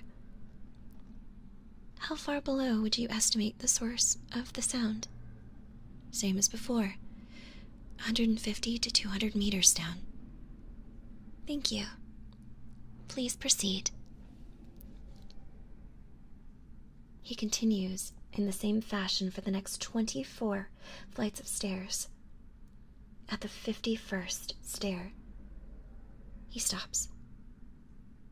Footage shows an arched gouge in the concrete wall, estimated to be 50 centimeters long and 100 wide. The first step down from the landing appears to be completely smashed to rubble. You see that? Yes. Can you please describe what you see? Looks like something slashed at the wall, and the step over here is all crumbled and stuff. The slash marks look really smooth. The man touches the gouge mark. Yeah, it's smooth. It feels like glass. Thank you. Please continue down. Look, Doctor, I think I've gone far enough. Please continue, as per our agreement. I don't want to be doing this, agreement or not. Data expunged. The man steps over the destroyed step and continues down the staircase. Nothing is notable at the next landing. He adheres an LED light to the wall and continues in the same fashion for another 38 flights of stairs. The sound of the crying and pleading still has not gotten closer. The man is on the 89th landing, and 74 minutes have elapsed from the beginning of exploration. The subject is estimated to be 350 meters below the initial platform where he started. I feel like the kid's just trying to lure me down here, Doctor. I think it's time for me to... The man stops talking and moves. The floodlight illuminates SCP-087-1, the floating face from Exploration 1. The face is staring directly at the man, indicating his awareness of the subject's presence. Although the face appears to be unmoving, its location is 38 flights below the initial encounter in Exploration 1, indicating that it is mobile and relocates. Is there a reason you stopped? The man is unresponsive. His breathing grows labored. The face remains immobile. Then the face blinks The man begins to yell. The face jerks forward until it's 90 centimeters from the man. The subject turns and flees up the stairs, screaming. Please, relax and calm down. Turn around. We need a closer look at the face. The man ignores the doctor and continues a rapid ascent up the stairs. He continues to scream incomprehensibly. D-9035, can you hear me? Please, slow down. The man is unresponsive and continues rapidly climbing the stairs. His screaming diminishes to babbling. After ascending 72 flights, he collapses on the 17th landing of stairs. D-9035, can you hear me? 9035 is unresponsive, but labored breathing can be heard throughout the audio feed. For the next 14 minutes, the man is immobile. The visual feed is black. The audio picks up only the subject's breathing and continuous pleading coming from below. After 14 minutes and 32 seconds of unchanging video and audio feeds, the sound of a rapid heartbeat, not consistent with a human heartbeat, and a low cracking noise is heard. 7 seconds later, the man gasps and revives, continuing his ascent of the stairs rapidly and wordlessly.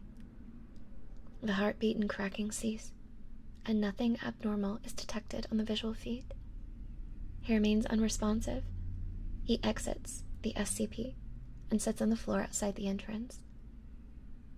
The man then enters a catatonic state from which he has not yet recovered. End. Dude. So, this guy got closer to the face than the other guy did, but it took longer for him to find the face. And then there was an area where some of the step was rubble, and there was like a giant gash in the concrete, smooth. That's so scary. There's another entry. There's another exploration. Exploration 3. Yeah, the LED lamp I think got left on the bottom. Did he leave a light there? Let me see. Yeah. I think so, yeah. Wow. That's terrifying. If there's one more, there is gonna be another one. Let's see, so this is the third one. It looks like there's a fourth exploration, but the data has been expunged, so we won't be able to find out what happened. Okay. So this is the last entry regarding SCP-087. The other one's expunged, so we're not going to know what it said. Okay. Oh, this one has a girl in it. The disposable is a girl in this one. It says, D9884 is a 23-year-old female of average build and appearance. Psychological background indicates a history of depression. Yo, same. It's me. Subject has a minimal record of using excessive force to data expunged. So, she could be a criminal, but we don't know. Maybe she's like a robber or something, we're not sure. Thank you, Mira. I appreciate it. This type of ASMR might not be everyone's cup of tea, but my little horror buff self is really enjoying this. So I'm really glad that there are people here with me. So thank you. D9884 is equipped with a 75-watt flood lamp with a battery power capable of lasting 24 hours, a handheld camcorder with a transmission feed, and an audio headset for communicating with Dr. Redacted. She is also equipped with a backpack with 3.75 liters of water, 15 nutrient bars, and 1 thermal blanket. Okay, so the first person only had the camcorder, the light, and the audio headset. The second person had floodlights with that stuff, and the third one, this one, has water, food, and a thermal blanket. I wonder if that means it's cold within SCP-87 staircase. Thank you, Inhuman. Aww. I'm so happy about that. I know I'm loving this. I love horror so stinking much. I like creative horror like this. I didn't know that these were so interesting. So many noisy travelers driving by the facility. Okay. Dr. Redacted, Dr. Pepper Slut. Neotono, you cheese. Alright, so Exploration 3. Let's read about this. So it says that she stands on the ground landing of SCP-087. The flood lamp illuminates only the first 9 steps. LED lights placed on the wall during the last exploration are not visible. Oh. So the LEDs the last guy placed doesn't look like they can see them. Either they died or they're gone. I don't know. Let me take a sip of water and then I will begin.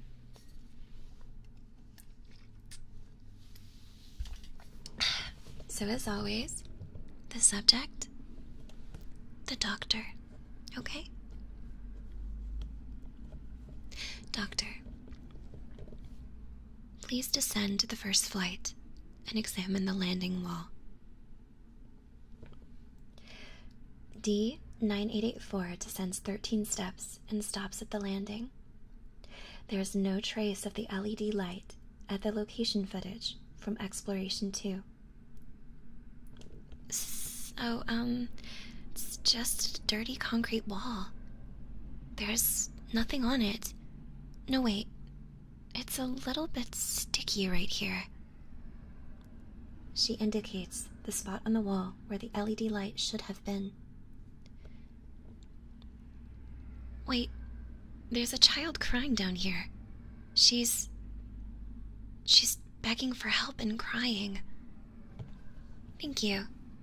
Please continue down the steps until you notice anything unusual. The woman descends. Upon reaching the next landing, audio of the crying child, consistent with the 2 prior explorations, is picked up. No LED lights are present on any of the landing walls. The woman continues with no incident until she reaches the 17th landing. Ew, there's something on the ground here and it smells really bad. It's all sticky and it's stuck on my shoe. Ugh, it's so gross. Video feed confirms the presence of a substance occupying a space approximately 50 centimeters in diameter. Can you describe the scent? It smells like rusty old metal and pee. Thank you. Please continue until you notice anything else. D-9884 continues to the 51st landing without incident. The 51st landing remains unchanged from the previous expedition, and similar observations are made. She is asked again to descend until anything unusual is noticed. The subject continues her descent until the 89th landing is reached. The video feed jerks, and the subject yells, "Oh, there's a hole in the ground and I almost fell in." The video feed confirms the presence of a hole approximately 1 meter in diameter. The subject shines the floodlight down, revealing only blackness. Approximately 4 seconds pass, and a light of an indeterminate distance down the hole flicks on for 2 seconds, and then back off. There was a light down there. It's gone now, but it was on for like a second. Did you see it? Yes. Can you estimate the depth of this hole? No way. It's too deep. At least 1 kilometer. Like, way more than 1 kilometer. Thank you. Can you still hear the cries of the child? Uh-huh. She still sounds far away. I don't feel like I'm getting any closer. It's like for every step I take, she takes one down. Please, continue down until you encounter anything unusual.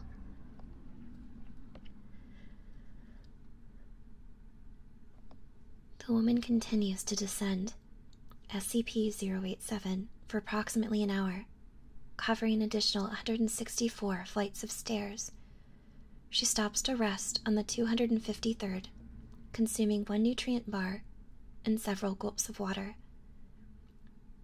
She is an estimated 1.1 kilometers below the initial landing where she started. Yet the sound of the child has not changed in volume. After pausing for 4 minutes, she resumes her descent, making no stops for another 216 flights of stairs. 1.5 hours later,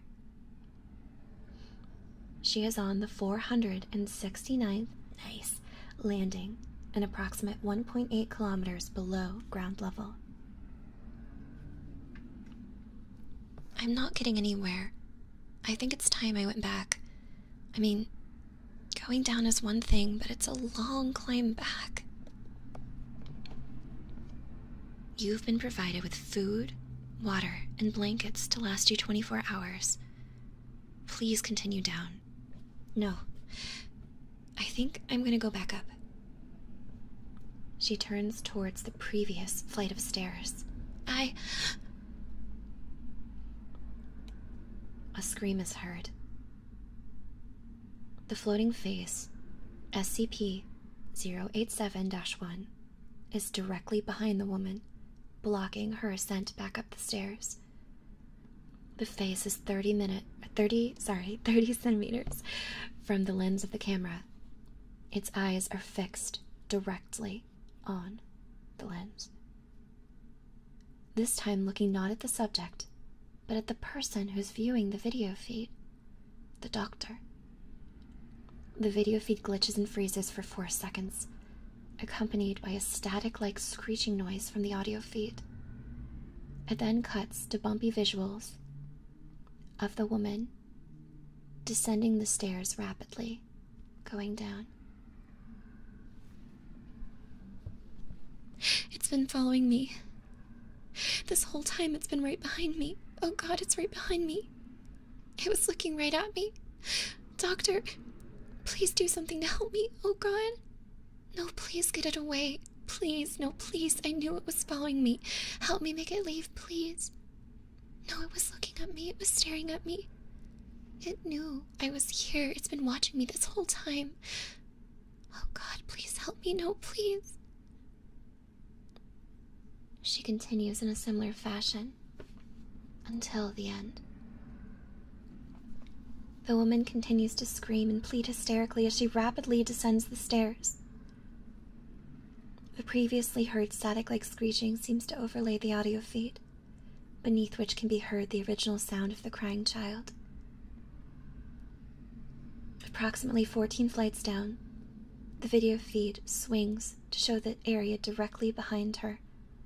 The face is now 20 centimeters from the camera lens. It is not staring at the subject. It's fixated on the camera lens, giving the illusion it's making eye contact with those who are viewing the footage. It is important to note that since the sighting of the face, the sound of the girls crying and pleading has been increasing in volume, indicating that the woman is nearing the source. After 150 panicked flights of descent, with 3 visual confirmations of the face, the woman trips and falls unconscious. Audio feed indicates strong proximity to the source of the crying. The static and screeching noise continue. Video shows yet another descending flight of stairs, indicating that the woman has not reached the base of the stairwell. 12 seconds of motionlessness pass before the face comes in full view of the camera. Eye contact made with the viewer of the video, the doctor. Audio and video feed cuts out, and no connection is reestablished. End. Oh my god. Oh, thank you, Dragon. I think my one skill set in voice acting is being able to sound scared. I could have done more, but it's ASMR, so we had to. It said that she was like yelling and screaming, but I couldn't do that. That's terrifying. So she tried to go back up, but she couldn't. So she ran away the only way she could. And they never found her again. I would like to say that more could have happened, but it looks like the last exploration to go down, exploration 4, the data has been expunged. We can never find out what happened. What have we learned about this? This SCP is very fascinating. So, what have we learned about 087? It's a stairwell that goes into eternity. It devours light. And there's a floating face that inhabits the darkness. We don't even know if it's attached to a body, because all we ever see is like the face. And it knows it's being watched. It looked at the doctor through the transmission of video. Wow. That's so intense.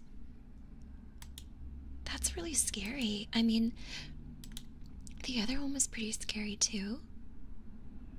Because if you think about it, so the SCP where you see the photo is really scary because it's instant death. Yeah. Yeah, there's a photo of just like a face, but it has no eyes, just like floating in the darkness. You think so? You think the stairs is one of the scariest ones? Fork says they'll never trust stairs again. Yeah, she did finally get close to the crying child, Mira. That's very true. The crying child, the volume got closer. Isn't that interesting? So maybe the origin is the face, or maybe the child is deeper down the stairs and the face is like a guardian. I don't know if they're linked, Ku, because the child got louder. But is it based on how deep down the stairs you are, or how close to the face you are? I don't know. I really don't know. There has to be something there. Yeah. Neotono, Dorian Gray does sound like it could be an SCP. I agree with you. There's a survival game about the stairs? Oh, that sounds so cool. I bet that would be super neat. Hi, Puckos. Oh my goodness. Yeah, this is definitely not everyone's type of ASMR because it's very creepy. But I'm really liking it. Yeah, she heard the child more when the face was very close. So, yeah, that's what I was wondering.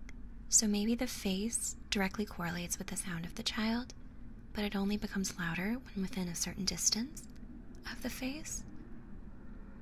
It's kind of like a, what's that fish? Like an anglerfish. You know, they have like the little thingy that glows on its head that reminds other fish of like a worm, and they go to get it and they get eaten.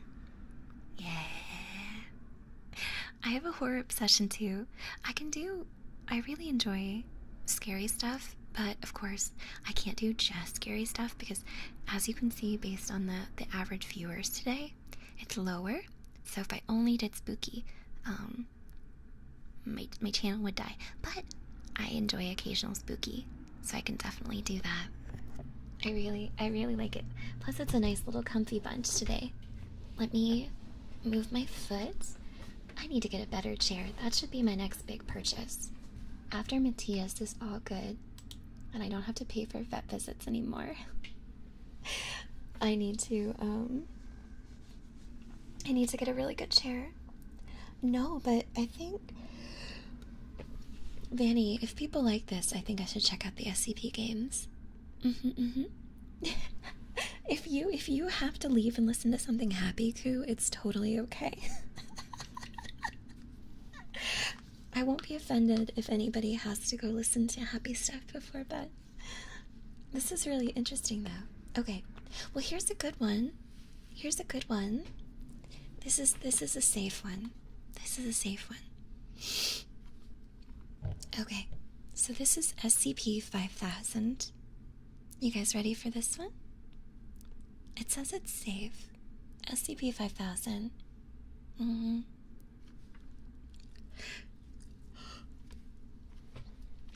Okay, so this is SCP-5000.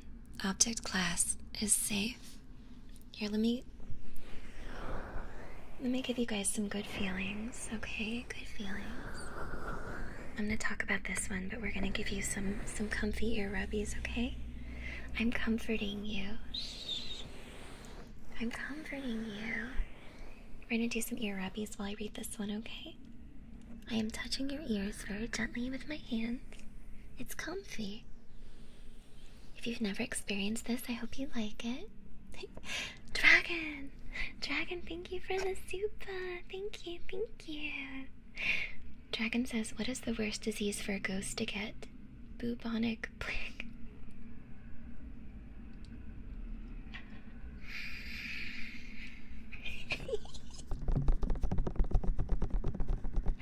Thank you, Dragon. Thank you so much.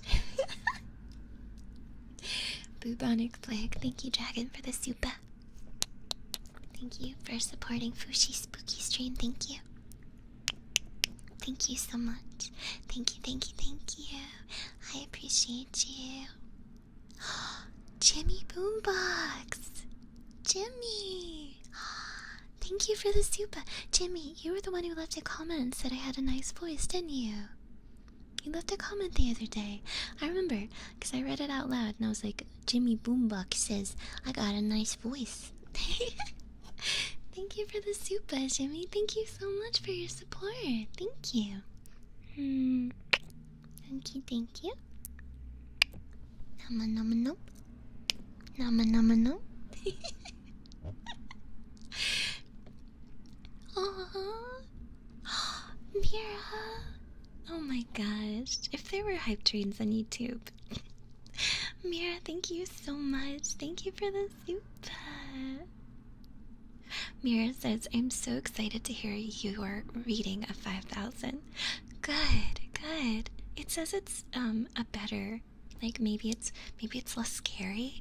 I'm hopeful for some people. Thank you.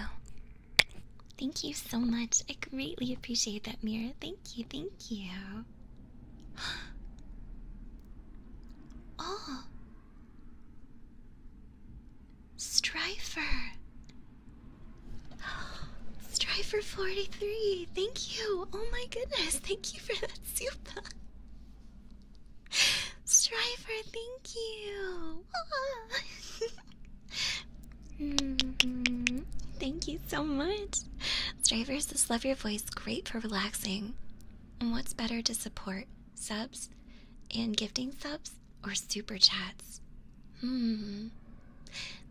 Strifer, first of all, thank you, King or Queen. I'm assuming King, but you could also be a Queen. You let me know what you want to be. Thank you so much. It depends. So, both of them. So Supas, it's hard. I think Supas help. Subs, the memberships also help because it gives us more emote slots the more that we get, and also makes the channel look good. But also Supas are just money, which is really nice. I think the amount that YouTube takes of both is equally the same. So it depends on the person. Memberships are very great because sometimes if someone's gifted a membership, they'll be like, oh, I was gifted this, but I want to keep it, so I'll renew it. And sometimes it encourages continuity. So I think in that way, memberships, but supas are absolutely just as good in that regard. Thank you very much for that, Strifer. I greatly appreciate that. Very, very much. Thank you. Thank you, thank you. Exactly, Koo. That's why I'd save memberships. Oh my goodness. Oh yeah, like a free sample. I need to do more membership only streams. So far we've only done Chainsaw Man, which I really, really liked. I almost put one on the schedule to watch Shrek this week, but I couldn't find where I could watch Shrek at. I need to figure out stuff. I'm about to just do like a gorilla stream where I just like do a hand cam and write all of my beautiful members like names really pretty on a poster and put it on the wall in my bedroom. I'm totally gonna do that. I think I might do that in the near future. I want to write everybody's names. I don't know if I'll wear gloves for it. Maybe I won't.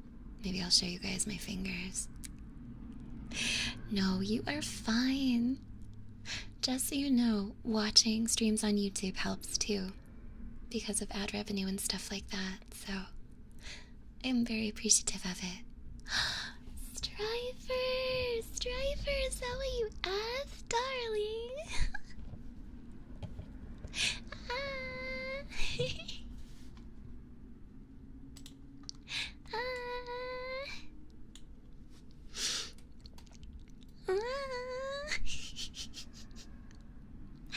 Striver, thank you.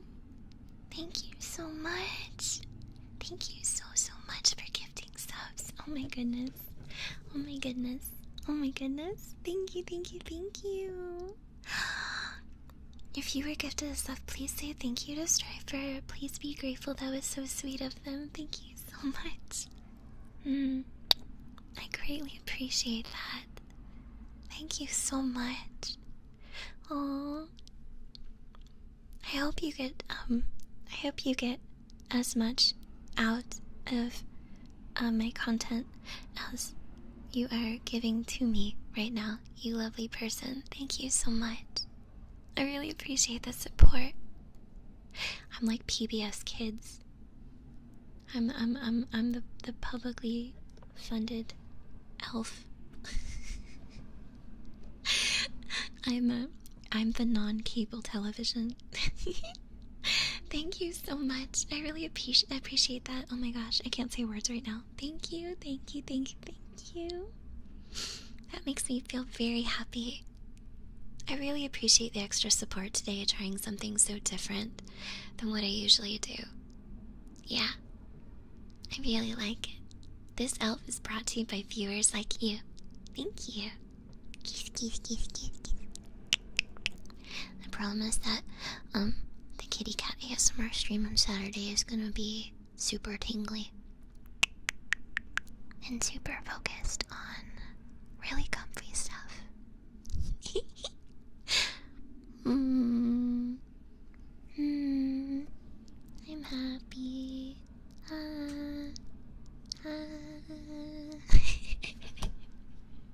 I'll stop being a dork now and go back to reading. Thank you so much. Thank you.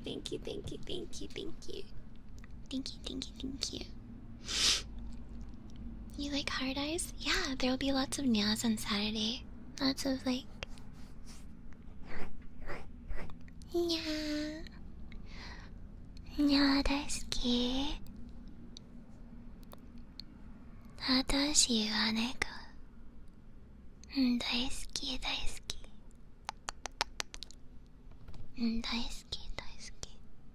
Come on Saturday for lots of I love yous. Oh, you're going to Texas? Oh no.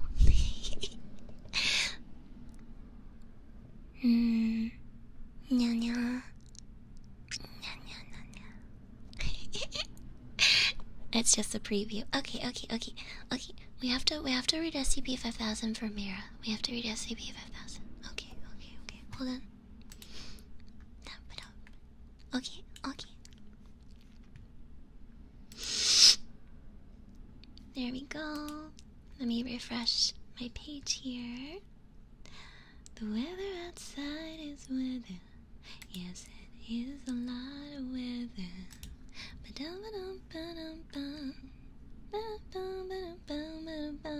Okay, so well, you said you wanted to hear it, Mira. SCP 5000. Object class safe. With ear rubbies. You guys ready? So, special containment procedures. SCP 5000 is to be kept in a deactivated state within a standard storage unit at Site 22. All files and intelligence retrieved from SCP 5000 are to be stored on a secure server, with backups available upon request from the archival department. That doesn't sound too dangerous.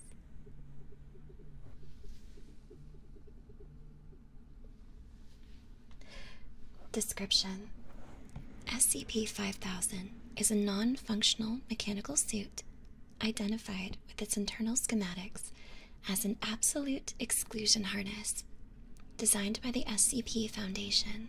What? What does that mean?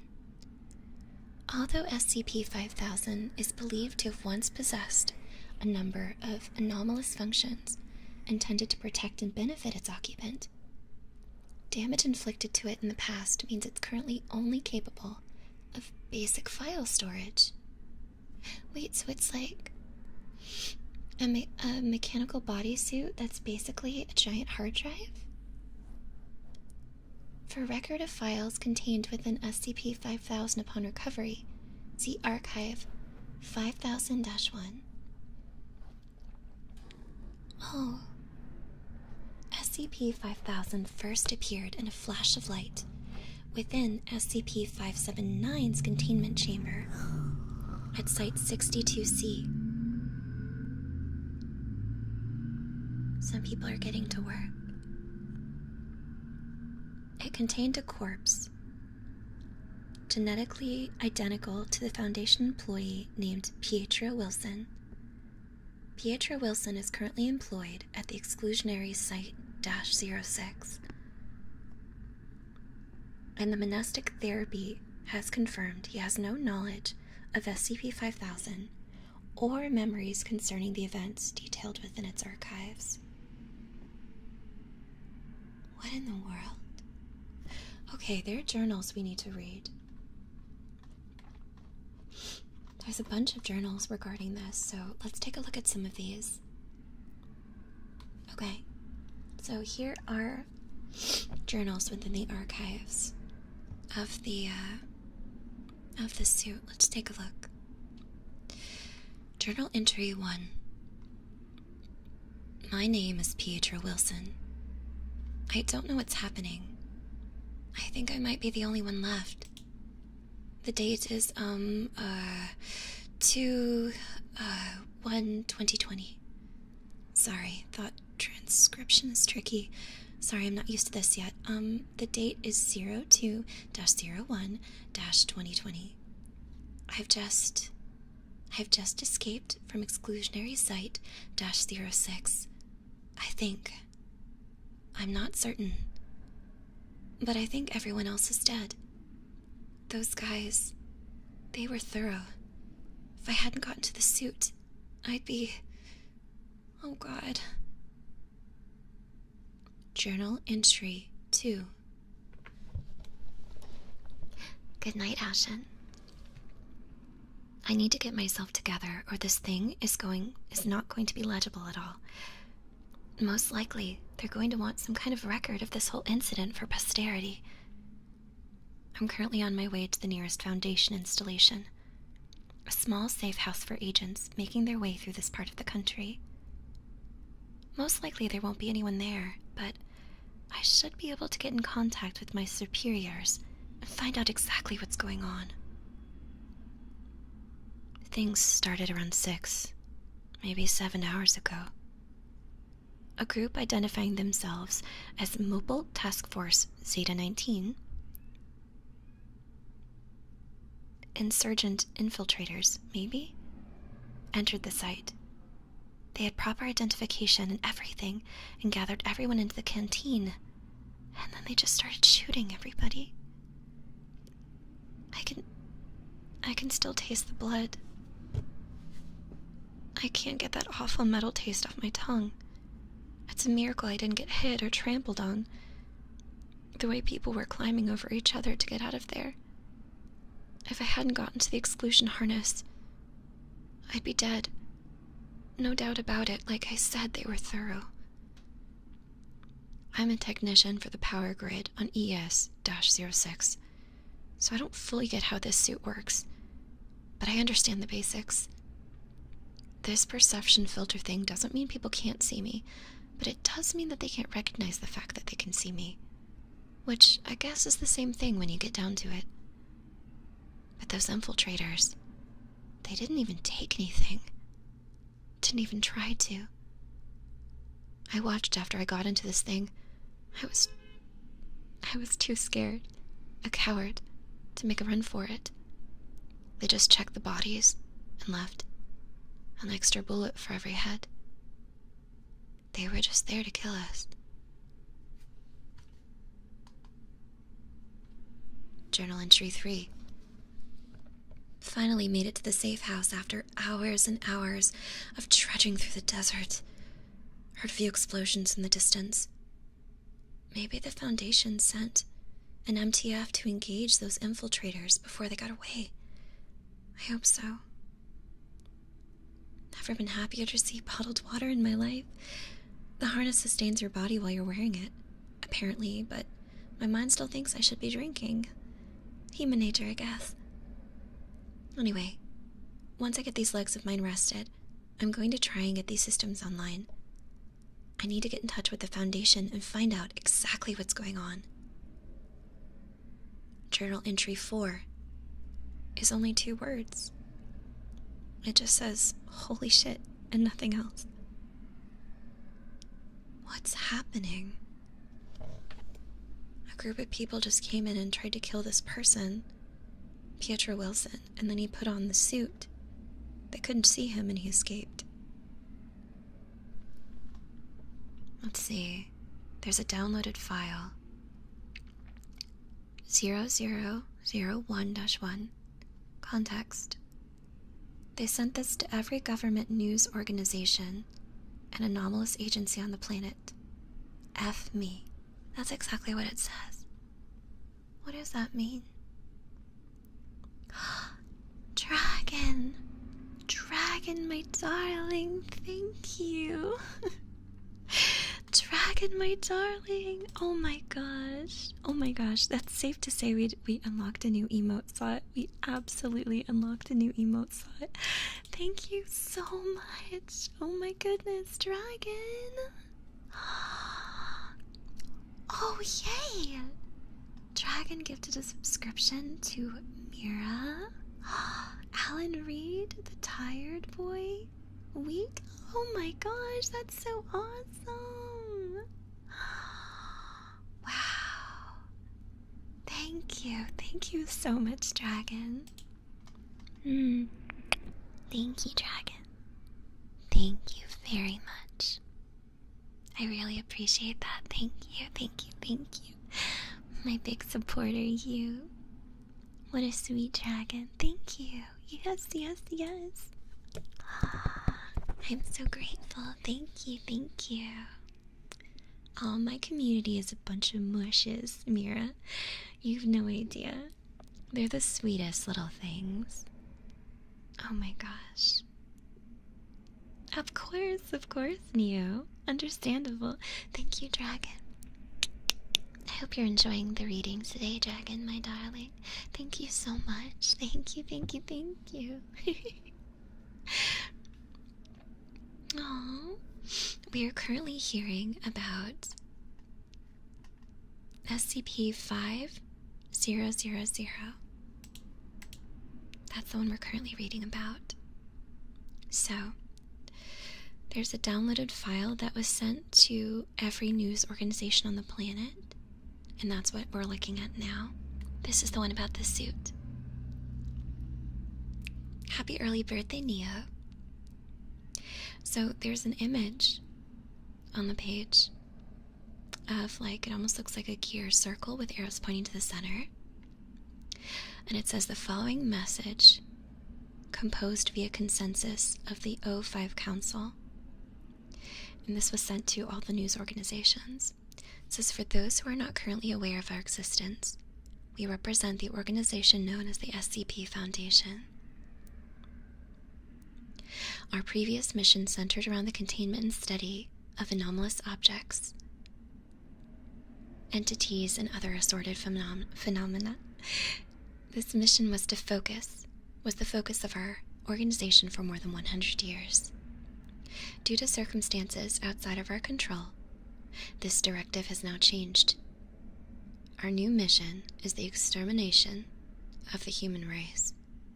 There will be no further communication. What? That was the notice that was sent? The extermination of the human race? What in the world?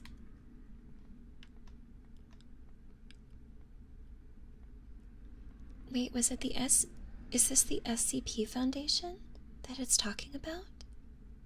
Yeah, it is. What? This was a notice that was sent. Yeah, we have to read more.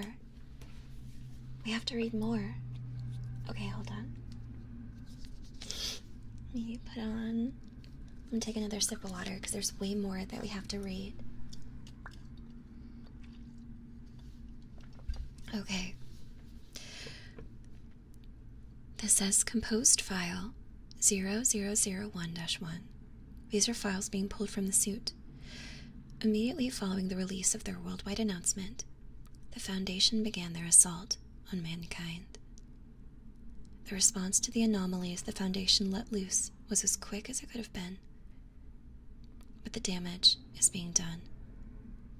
It's hard to tell what exactly is going on, but from my position here, accessing the network, the Foundation network, and keeping track of the news, I've managed to grasp a little. I'm going to get everything I know down, so that when this is over, if anyone is still alive, they'll know what happened to us. So now there is a little, 2 sets of columns. The first column says relevant anomaly, and it lists different SCPs. And then it says action taken by the Foundation in the next column. And it lists an action, so I'm going to read those by reading the anomaly and the action taken regarding the anomaly. So, the first one says SCP-096, which is the one we learned about, you guys remember? The one with the face you can't see or it kills you? Action taken by the Foundation says, images of 096's face circulated on social media. Death toll has already reached the hundreds before the images were taken down. For all I know, that thing is still going. Uh-oh. So they're saying the Foundation released photos of the SCP who kills you if you see its face.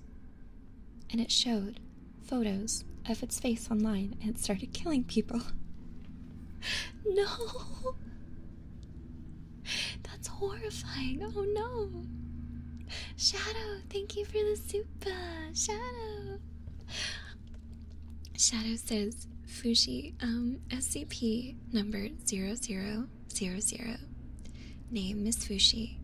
Danger level, high power, seductive.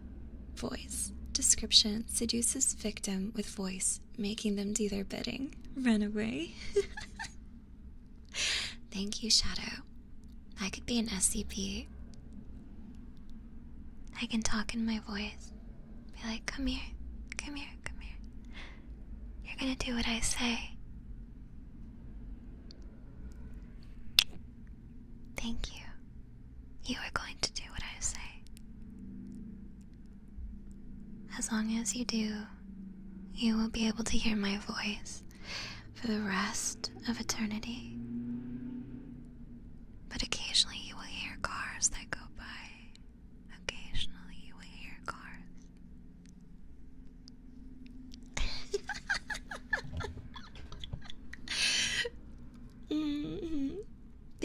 Thank you so much, Shadow. Thank you for your support.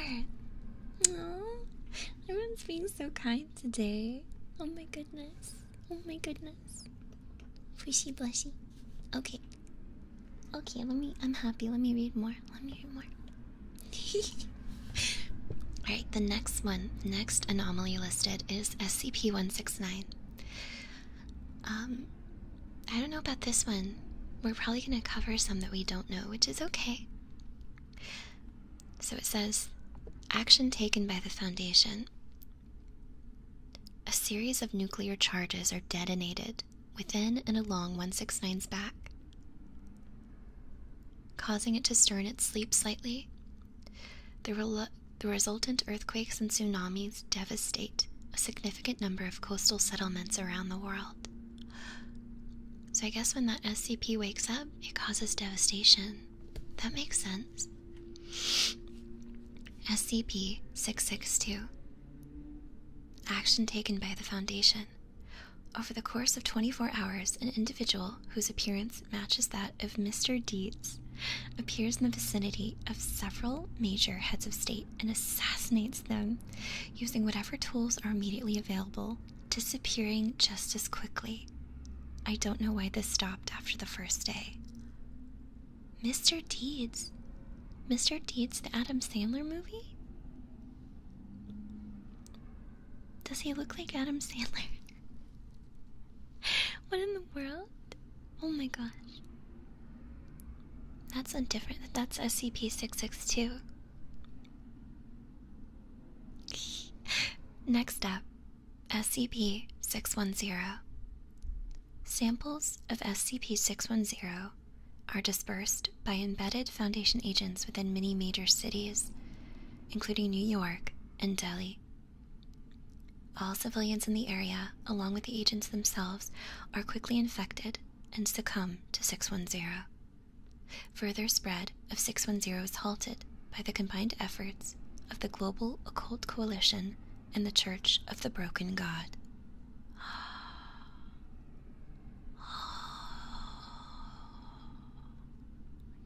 Oh, really, Mira? Maybe you'd know what this next one is. It says, SCP-682. Action taken by the Foundation, released. And that's it. They just released it. That's the dark thing. They just released it. I know so much for secure, contain, and protect. I wonder what 682 does. We haven't talked about that one yet. Oh, 682 is the lizard. It's the lizard thing that we talked about. You guys remember?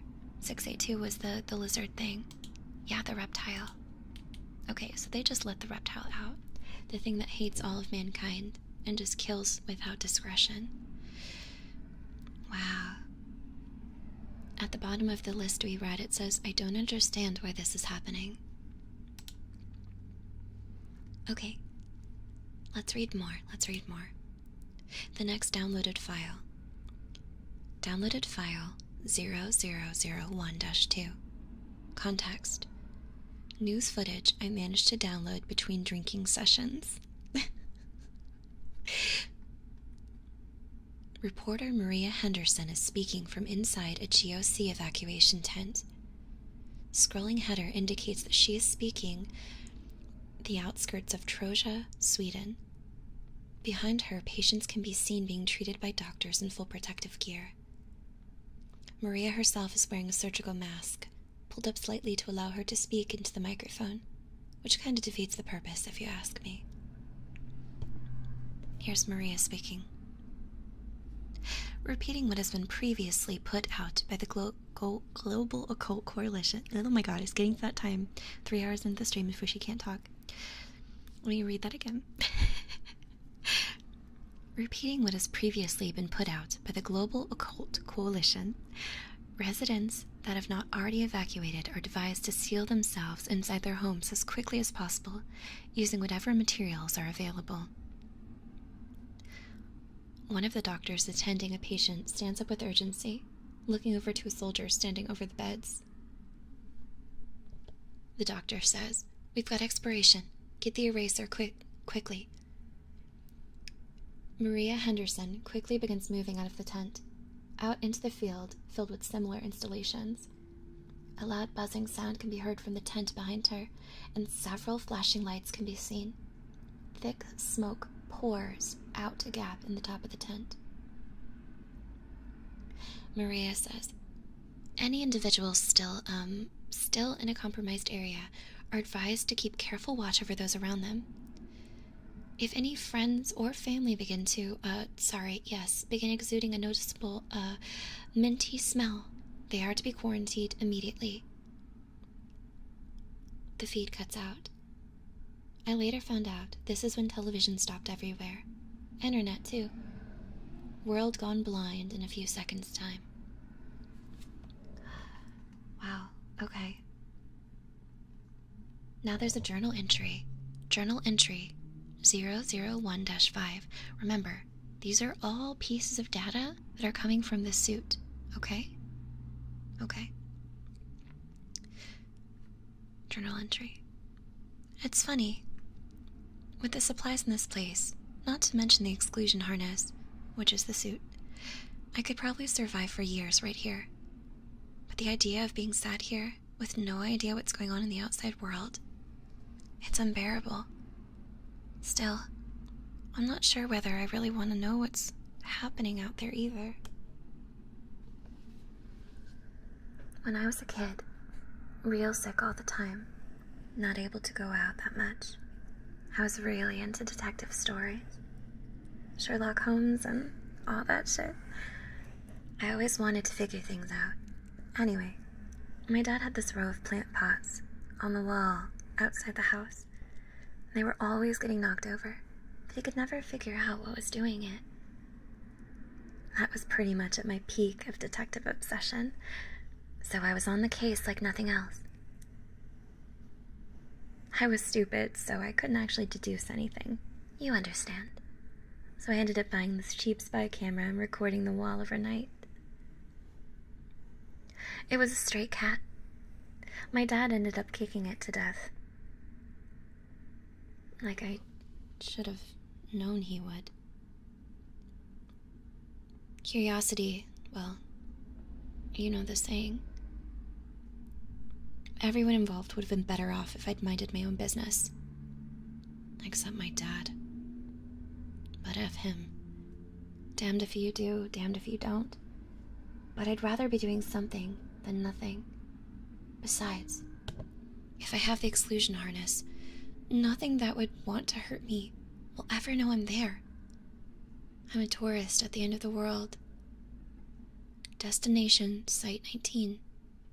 The closest real Foundation installation. Only makes sense. I'm getting some answers. Whoa. I didn't expect that to go dark. That went dark. I'm able to read without digesting words, so as they come out of my mouth, I am discovering them the same time that you guys are. That's really sad. So, this guy in the suit is headed, according to the log, to Site 19. The closest real Foundation. I wonder what that means. Then what is the Foundation? What about all the horrible stuff that's been happening? This is the most confusing SCP we found so far, but I need to know. Alright, the next file. Recorded file 0001-1. Encounter with Foundation elements a few days after leaving my shelter. Watching weird behavior. So, this will be Commander, and this will be Soldier, okay? Commander and Soldier. Yeah, everything will make sense in the end. And then this is, when I'm here, this is me reading dialogue, or observational stuff. Begin log. Viewing a group of Foundation soldiers in a clearing from a distance. There are 9 in total. They are stood in a line. A 10th soldier, the commander, is silently pacing back and forth in front of them. Uniforms and insignia look like those of MTF Epsilon 6, the village idiots. After a few seconds, the commander claps her hands once and steps towards the line, to the first soldier in line. Performing the check now. Of course. The commander takes out a knife and stabs the soldier in the shoulder. There's no reaction. The commander removes the knife. Get that wound treated. The soldier nods. The commander proceeds to stab each soldier in line in the same way. What? With no reaction from any of the victims until the 8th, who winces. Ah! The commander shouts, "We've got a live one." The commander and all other soldiers quickly aim their guns and fire upon soldier number 8, the one who cried. It kills him. He drops to the ground. The commander then moves to the 9th soldier and stabs him in the shoulder. He has no visible reaction. All right, we're clear. Move out. The militia pack up their supplies and leave the area, leaving the corpse of the dead soldier where it is. I manage to retrieve the weaponry and the basic medical supplies from the man's body. Then I bury the body as well as I can. Wow. Okay. So it seems like those Foundation people were searching for someone who had an actual response to pain. So maybe somebody who wasn't infected? Wow. Or changed? And they killed him, so he must have been just a normal person. Closing notes. I have no effing clue. The guy observing doesn't know what's going on either. Okay, here's the second file. Recorded file 001-2. Context. This is a weird transmission I caught on an old radio. Don't know if it's important, but I'm trying to get everything down for posterity. So the audio is a male voice, around the age of the guy whose logs we're reading. That's his guess, at least. Here's the voice. 7, 5. Can you hear me? There is a hole shining in the holes between your eyelids. I have never been to Versailles before. I want to be loved. 9. I am standing behind you now. 5. I am 2 of us, standing behind you now. The goddess eats the city in the sea. 9. There's a hole in the floor with an answer waiting in it. 7. Look, you're hatching. You're hatching. The message continues on a loop. The closing notes. Message stopped once I turned the radio over and saw that it was damaged beyond repair. Am I feeling okay?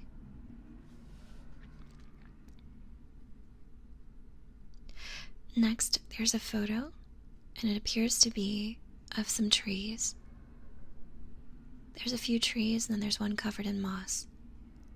There's a note below the photo that says, "Oh shit, I can put pictures in these things?" Journal entry 001-6. When I thought of Site 19 as being relatively close by, I never really took into the account that it was probably with a vehicle in mind. Can't risk cars or anything like that. Even if I went unnoticed, the vehicle would not. All it takes is one Foundation soldier or wandering anomaly to spot it, and I am as good as dead. But still, marching through the woods, even with the harness's protection, which is the suit, isn't the most pleasant experience. I'd be hard to move out of the way if anything came trapezing through, for one. Just because things can't notice me doesn't mean they can't run into me. Gives me time to think, though, like, why the hell am I going to Site 19 anyway? What do I hope to accomplish? If I wanted to stay out of danger, survive as long as possible, I'd be best suited to get as far away from any Foundation personnel as possible. Not jumping right into the Viper's nest. Answers, I guess.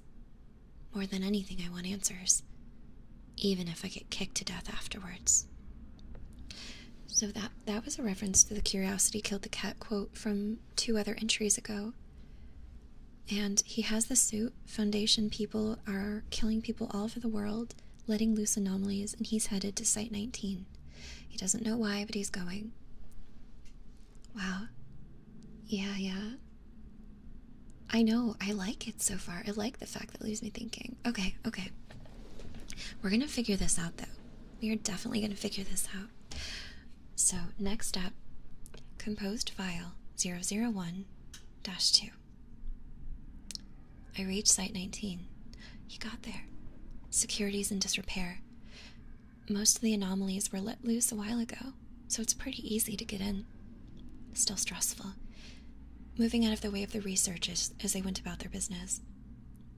They were still talking like colleagues, discussing how to get maximum human casualties, like it was something they'd always been doing. But their eyes... It was like something was missing from them. Some spark. I couldn't see them as human. Looking at their eyes, maybe not even alive. Hard to describe, but it gave me the creeps. Accessing the Foundation database with some stolen senior staff credentials, I think I've managed to put together a basic timeline of what happened right after, or right before, their declaration of war. I don't know what it all means, but I guess this is a start. Okay, so here are the events that took place before the Foundation switched and started trying to eradicate all of humanity. 16/12/2019. The O5 marker project called NUMA, spelled P-N-E-U-M-A, as being a special interest to senior staff. Apparently, it was a mass amnesticide. What is this? Wait, what is this word? Amnesticization project. Hold on, I'm about to Google a word. I don't know what that means. Hold on. Is it like amnesty? Amnestic, causing amnesia. Maybe that's it. Maybe that's it. Oh, they wipe people's minds? Okay. Thank you, Mira, thank you. Okay, so we'll try that again. Apparently it was a mass mind wipe project. Like Kaleidoscope, except mostly focused on the collective human unconscious. The psychospace, whatever you call it. Apparently there was some kind of breakthrough in mapping out the psychospace, except I can't see what it was because it's effing redacted. Typical. 17/12/2019. A vote is undertaken by the O5 Council, with the result being unanimous. Ethics Committee also concurs. Don't know what the vote was about, because it's effing redacted. 19/12/2019. A series of instructions, redacted instructions of course, are sent to all senior staff members and site directors. A wave of suicides and resignations goes out across the Foundation, with Dr. Charles Gears being one of the employees resigning. 22/12/2019. A number of files are sent out to all remaining senior staff members and site directors, with instructions to disseminate those materials among staff serving under them. The files are accompanied by the message, "Harden your hearts. All suicides and resignations immediately cease following dissemination of the materials." What's happening, you guys? 25/12/2019. Full block on all communications in and out of Foundation sites. Termination of the majority of human and human sympathetic anomalies is performed by the staff at each site over the course of the next week. Information suggests an assassination team was sent after Dr. Charles Gears, but it doesn't say whether they were successful or not. 02/01/2020. Mobile task forces are dispatched to all exclusionary sites to execute all personnel. Immediately following the conclusion of these missions, the Foundation then declares war on all of humanity. I'm not quite certain what all this means. Did the O5 Council send out some kind of mimetic agent to get everyone to go along with them? But that wouldn't explain why the O5 Council would want to wipe out humanity in the first place. I don't get it. I just don't get it. More information on the anomalies the Foundation are actively using too. With the news down, it's hard to get much solid info outside of their own records. And even those are so effing redacted. I mean, it's the end of the world. What's the point in redacting shit anymore? Who cares? Just tell me what's going on. F it. I'll put it all on the table for posterity or whatever. So there's more anomalies that the SCP Foundation is letting loose. SCP-1370. The Foundation. Television service temporarily returns. All channels are propaganda speeches from SCP-1370, rambling on and on about what he's going to take over the world or whatever. This one actually isn't that bad. So he's basically like a braggart, I guess. SCP-1048. I don't know how the Foundation managed to catch the thing in the first place, but helicopter footage shows hordes of bears created by SCP-1048 rushing through the streets of Paris. Oh cool, they're back. For you. The footage isn't too clear, I'm not sure, but it looks like there's a massive red teddy bear in the distance as well, walking next to skyscrapers. Oh no, a massive teddy bear that controls bears. That one sounds kind of cute. SCP-1290. SCP-1290-1 and -2 are moved from their original position and used as rudimentary projectile systems to launch projectiles at the secure GOC installation called Ginzir. Not 100% sure from the files, but it looks like it's just one of a frankly obscene number of anomalies that they're trying to use and bust in there. If you ask me, they'd be better off just firing missiles, but nobody's asking me because they've all gone nuts. I doubt the teddy bear is harmless. I agree, protest. Next. SCP-1440. 1440 is transported from refugee camp to refugee camp by the Mobile Task Force New-22, known as Rocket Men, where its anomalous effects caused rapid devastation to those fleeing communities. Strangely enough, the way these events are described in the files makes them sound like 1440 actually has no effect on the Foundation personnel that are assigned to it. Weird. And the last one in this list is SCP-1678. The Foundation intentionally abandons containment of 1678, removing personnel from the immediate area. Once chaos caused by additional anomalies makes evacuation of London impossible, the officials from the British Occult Service direct citizens to take refuge in SCP-1678.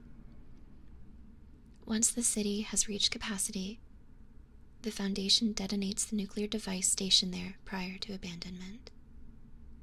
Jeez. Going to try investigating some more before getting out of here, see what I can find out. The next thing says, files deleted. Something was deleted, but we don't know what it is. We don't know what it is. It's been 3 months since my last entry, journal entry number 7. God knows what I've been doing since then. The time between then and now is a complete blank in my memory. And it looks like the files from that period have been deleted as well. As far as I know, I should be the only one able to do that, so take that as you will. I seem like I've been through a few rough patches. I have a few scars I don't recognize. I have a bandage wrapped around my temple. The exclusion harness doesn't seem to be damaged, though, so I don't know what hurt me. Did I fall off a cliff or something? The sad part is I can actually see myself doing something like that. Never was the smartest. Site 19 is long gone. Well, it's still there, I assume, but I'm halfway across the country. Couldn't tell you why. It's weird, though. I feel like I have a purpose now, even though I'm not 100% sure what it is. Just where I need to go. There's a briefcase in my hand. I'm having trouble recalling what exactly is inside of it. All I know is that it isn't round. And I need to get to SCP-579. Wait, it isn't round. It isn't round. Is it SCP-055? Is it SCP-55? He said it isn't round. That's what they said about SCP-55.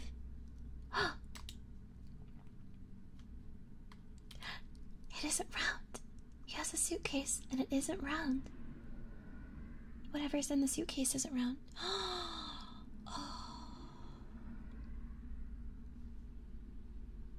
Uh-oh. Uh-oh. Uh-oh. Uh-oh. Damn it, don't make me lose the game again, Dragon.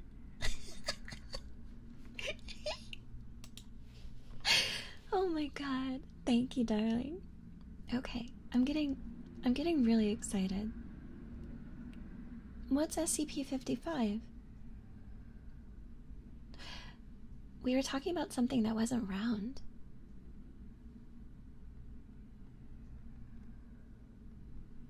It's not round.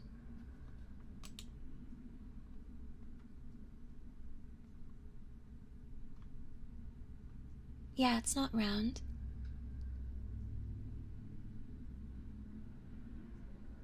Hi, Mackenzie. Okay, now there are more deleted files.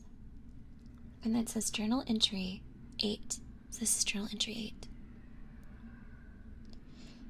8. I underestimated how long it would take to get to SCP-579.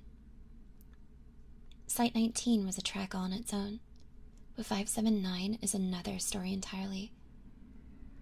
I wouldn't even know where it was without this documentation, which I have no idea how I obtained, but that's besides the point. I've stopped counting the corpses I've walked past. It's probably in the quadruple digits now, maybe higher. Came across the dead body of a kid, a boy, in a house I was grabbing some supplies from a while back. At first I thought he'd been shot in the head, but when I went to bury him, I could see there were things moving underneath his skin, like pale worms, hundreds of them, that poured out the second I touched them. They all had his face. They were all laughing. They scurried off into the drain. I don't try to bury people anymore. Keeping going is a lot more difficult than you'd think. Oh my god. Oh my god, that's so scary. Oh my god. This isn't ASMR anymore. This is terrifying. Oh my god. Composed file 0001-3. This thing in the briefcase is a godsend.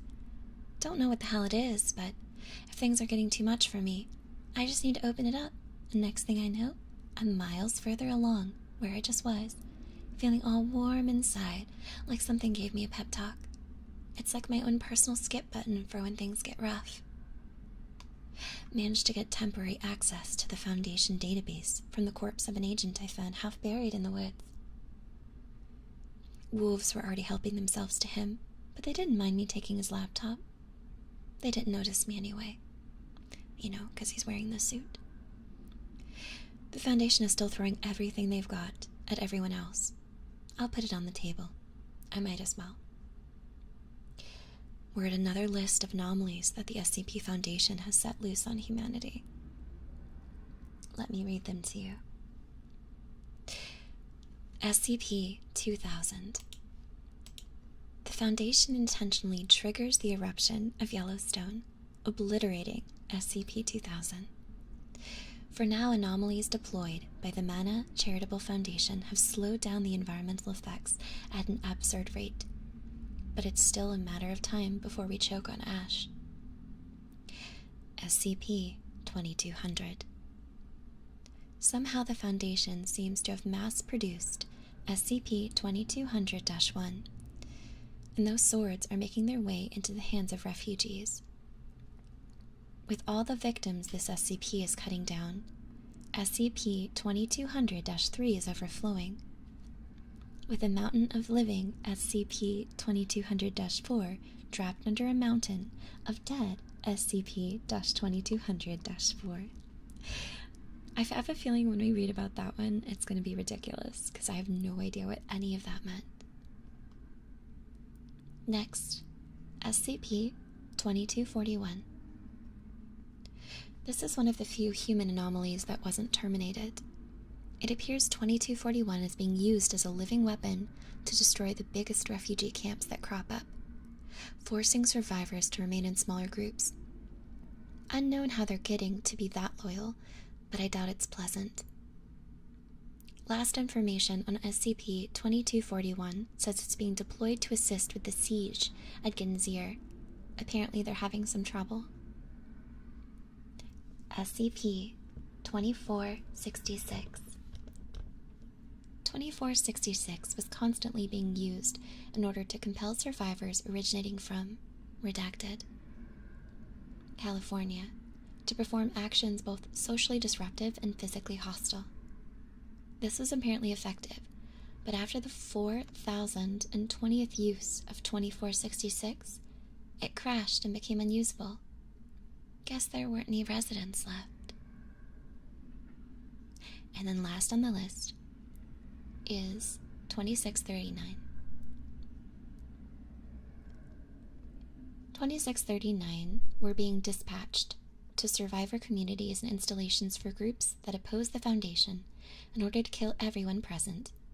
Apparently they were told that they were fighting monsters that had escaped from containment and were destroying the world. Clearly they figured out that that wasn't the case, because they've refused to do anything since the 6th time they were deployed. Good for them. I guess whatever that SCP is, they're a group of something. Journal entry number 9. It's nice having company, even if they don't know you're there. I'm sat around a fire with a group of GOC soldiers who are trying to make their way. Well, I don't think they actually have anywhere to go at this point. Just wandering, maybe.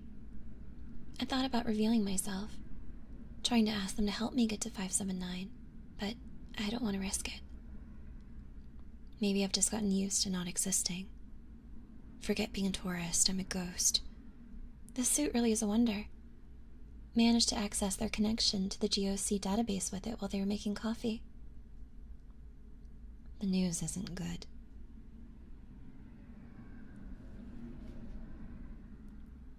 Now there's a downloaded file here. So this looks like it was what Pietro, the guy who's narrating all this for us, this is what he downloaded from the GOC database using the suit that he's in that lets him be invisible, in case you're just joining us. So here's the downloaded file, 0001-3. Here's the context. Interview log from an interrogation facility inside Genzir. As far as I'm aware, this is the first time a captured member of the Foundation personnel has spoken during interrogation. The interviewer is a Commander Morrison, with a scientist called Dr. Rhodes also being there. The suit it doesn't make you invisible, but it makes you not noticed by anybody who intends to harm. Yeah, people are not aware that they see you. So it's kind of like making someone invisible, but not.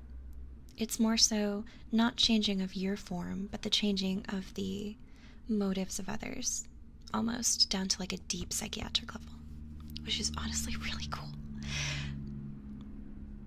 The guy being interrogated is a member of Mobile Task Force Omega-2, known as the Secret Keepers, which sounds so cool. His name is Samuel Ross. No video, only audio. Don't know if that's something wrong with the file or just the way that they recorded it. So, this is an interview that we're about to read between Commander Morrison, a Dr. Rhodes, and someone named Samuel Ross. He's a member of the Secret Keepers, which is a special task force. Okay? So let's see if this illuminates us as to what the heck is going on. I need to watch Doctor Who. Since it's 3 characters, I won't do, like, yeah. So, here. This can be the commander. This will be Samuel. So, Commander Morrison, Samuel Ross, and I'll be the doctor when I'm back here, okay? Okay. Commander says, "Do you know where you are?"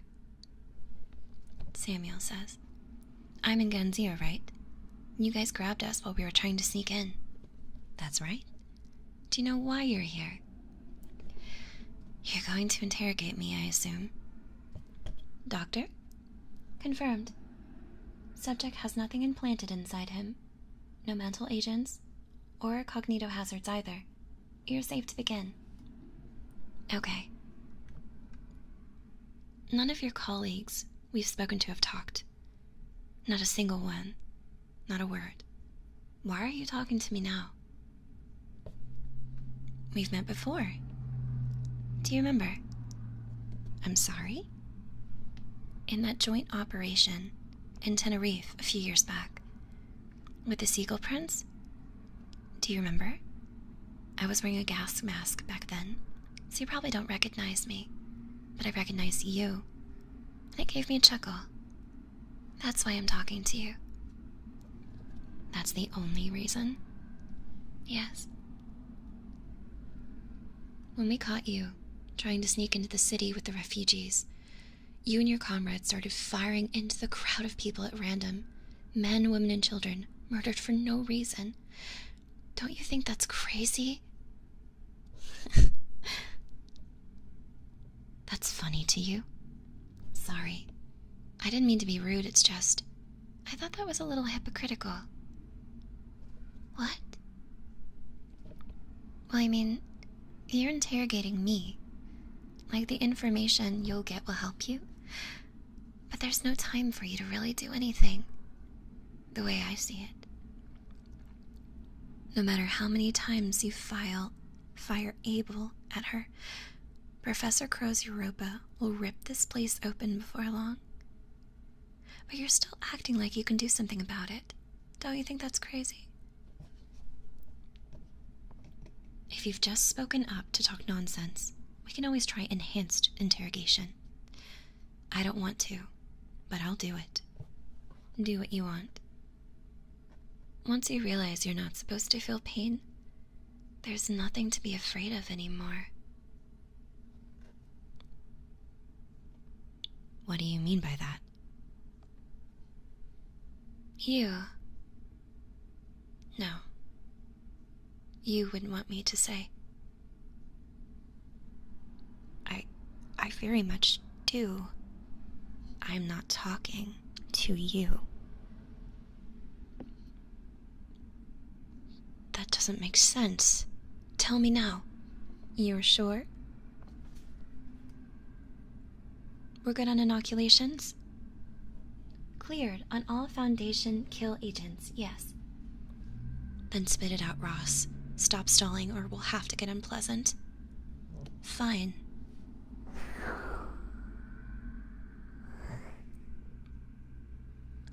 I didn't catch that." "You'll have to speak up. The microphone only has so much gain." And then the information that Samuel Ross says, it looks like it was removed. It says that Commander Morrison and Dr. Rhodes can be heard screaming loudly. Wet cracks and sounds of rushing wind are also suddenly audible. The screaming, which grows higher pitched over time, continues for the remainder of the recording. Samuel Ross speaks. Look what you've done to yourselves. I told you wouldn't like it, didn't I? That's why you hear your voice. But you wanted to know so badly. I really liked you guys, so I was trying to be nice. We're so kind to you, you know. We fight in the light, so you can die in the dark. And then he just says, disgusting. He said disgusting, just like the lizard's SCP. The lizard creature that hates all of humanity. And then...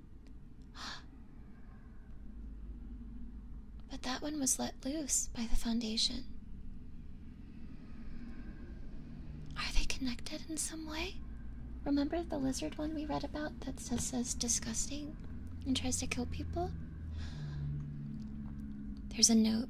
It says apparently right after this, some kind of emergency arose inside Genzir, and the city was destroyed from both inside and outside. But the files don't mention the specifics. Yeah. Whoa, okay. Then it says, files deleted. Journal entry 10. It's getting hard to keep going. When the GOC were keeping up the fight, there was this sense that things could still be turned around. But with them on the run now, it's too easy to feel there's no point to this. With Genzir taken care of, the Foundation has turned their full attention back to everyone else. I don't eat or drink anymore. The harness takes care of all that. Anyway, there's too much risk that anything I consume will be contaminated by one of the awful viruses the Foundation is trying to spread. I've seen corpses in pretty much every state imaginable, some of them walking even. Every time I open the briefcase to skip, I make a little less progress, feel a little worse. Whatever was helping me before, it's like I've grown numb to it. Wouldn't be the only thing. Why am I even going to 579? Do I actually have a reason? The Foundation is still effing with us. Here's a table about it. So here's 3 more SCPs that were set loose by the Foundation. 3078. Apparently the Church of the Broken God managed to get the internet back up and running in some areas. Only the Foundation effed that pretty quick up by uploading thousands of copies of 3078 through every medium available, so now the internet went back down. I know Pietro is going crazy. Let's see, SCP-3179. The thing was freed from containment after the Church of the Broken God started trying to rebuild things. Sparked a civil war inside the church over whether this thing is mechane or not, which put a damper on their ability to help out. Plus it's making so many effing Terminator things as it can, so that's fun. SCP-3199. 3199's eggs are now being airdropped pretty much everywhere. I'm sure you can imagine how that's going. I love this so much. It's so funny. Pietro is so sassy. I'm living for his dialogue. Alright, journal entry 11. Have been making my way towards 579. Maybe a little slower than before, but who can blame me for lack of motivation? Been seeing some strange things lately. Stranger than usual, I mean. First are the blinkers, with a capital B. There's been quite a few of those around lately. Now I'm pretty sure these were created by the Foundation, even if I don't know how. I don't know most things, so I'll just add this to the list. They're statues. Statues of soldiers in MTF uniforms. They have empty sockets for eyes. Their arms are carved into blades, like what you'd see on like a praying mantis or something. They're harmless, as long as you look at them. But the second you look away, they can move, and they're fast. Saw one cut through an entire crowd of people when a gust of smoke blocked it from view for just a second. I'm wary of them. Me looking at them stops them too, so even if they don't perceive where I am, they're gonna deduce that I'm there. Might just start slicing everything in sight, and then that's the end of me. I need to do my best to avoid them completely. The second thing I saw is, well, it's a lot weirder. It was on the horizon, like a person stretched out. No, that's not the best way to describe it. It was like the space around them was stretched out, and they were being stretched along with it. Like some kind of bad Photoshop effect. Their body went from the ground up to the clouds, and their jaw swung at the right angles. There were these gaps as well, black gaps in space around its body like wings. I just floated forwards like that. There were Foundation guys there too, but they were fighting it, shooting it with guns and rockets. How effed up is that? I'm thinking the Foundation fighting an anomaly is weird. Maybe they were like me. Maybe they managed to get out when all this kicked off. Thought about talking to them, but decided not to. I can't risk it. Got out of there. I need to get to 579. I need to do something. Anything. Journal entry 12. I saw a kid die today. Could have helped her, but I didn't. I'm a piece of shit. Composed file 4. This one only has 3 SCPs listed in it that were set free. SCP-4290. Through the use of a sample of SCP-008, enhanced by 914, the Foundation reanimates the corpse of 4290 and lets it loose. Kaiju mancers from the Serpent's Head engage, but the file isn't clear on what the results are. Heard the library detached from this universe, but it looks like these guys stayed behind. Idiots. SCP-4666. The Foundation used temporal anomalies to make it so it is technically Christmas everywhere. Oh, F it. The SCP made it Christmas everywhere? Oh my god, that's so weird.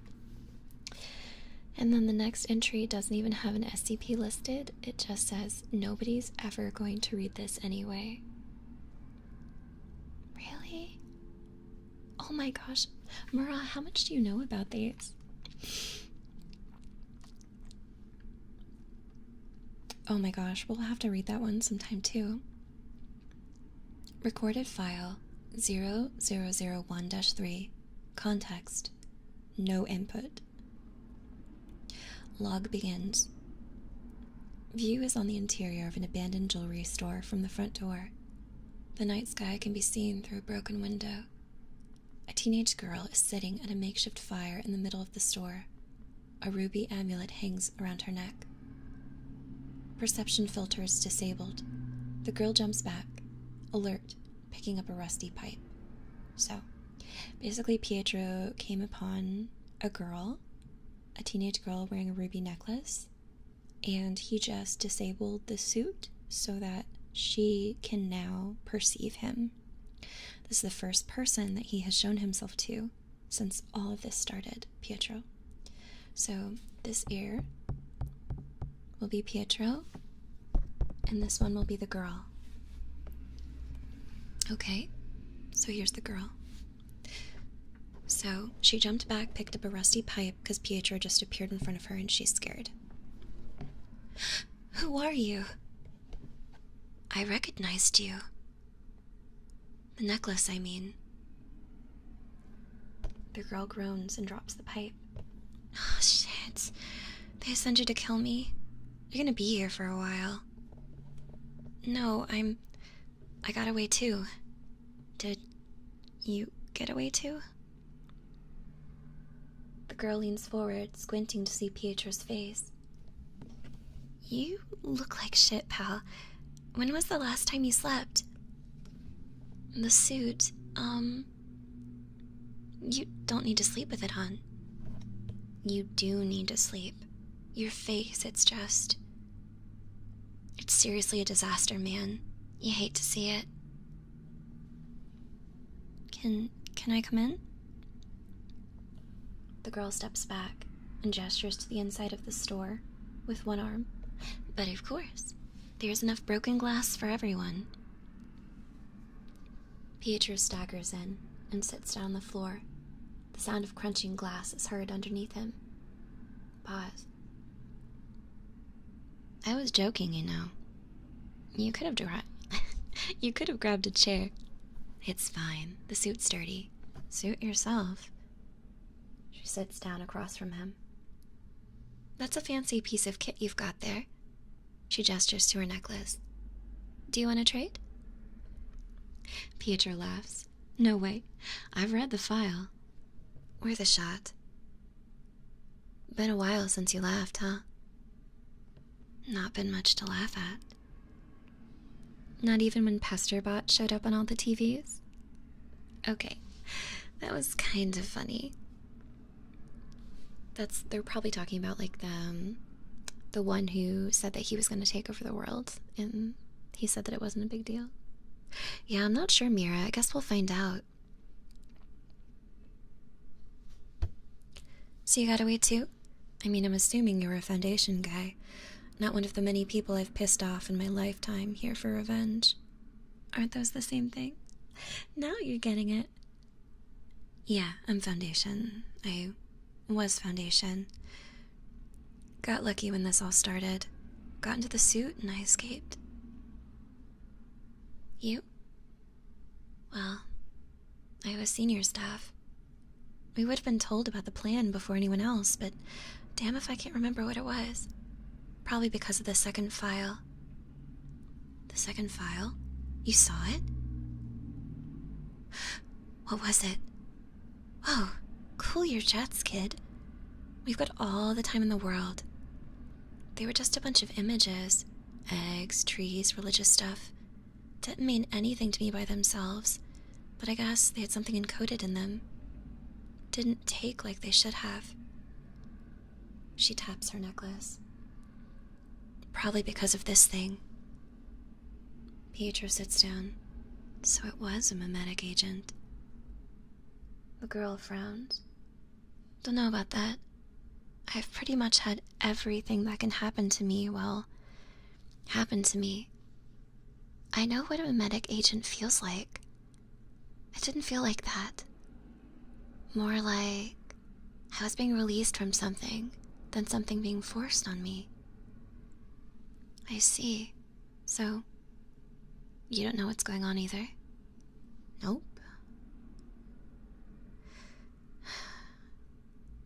The girl removes a small bottle of beer from her pocket and takes a swig. So, you heading somewhere or just wandering around feeling sorry for yourself? I'm heading to 479. If you're suicidal, there are easier ways to go about it. Believe me. You know what it is? Not a clue. Which is concerning because I'm kind of a big deal. Doesn't matter. I have to get there. Why? I just do. Where are you headed? 1437. Gonna see if I can't piss into another universe, then throw this amulet down and see where I wake up. Sounds like a plan. Good luck to you. I'd wish you luck too, but we both know you're not getting it. Day's about to break. I'm heading off. Okay. The girl stands up and moves to the front door. She lingers at the entrance of the store for a moment. I hope you find what you're looking for, at least. She leaves. Me too. And... Ooh. So, you guys referenced a bright? Freshly possessed bright? I'm curious what that's gonna mean. Yeah, there was this girl, she had an amulet, and I guess whatever the senior officers were shown did something to their minds, which may have started all this. But because she had the amulet, she wasn't affected. Yeah. Dr. Bright? Ah. Makes sense, makes sense. She sounds rather young, but she sounds very, like she's very important too. So next we have 2 journal entries in a row. Oh, that's really cool. Mira. So Mira says Dr. Bright is a researcher whose consciousness is bound to an amulet. When someone puts it on, they take on his personality and then become him. Oh, so it's him inside the body of a girl. That makes sense.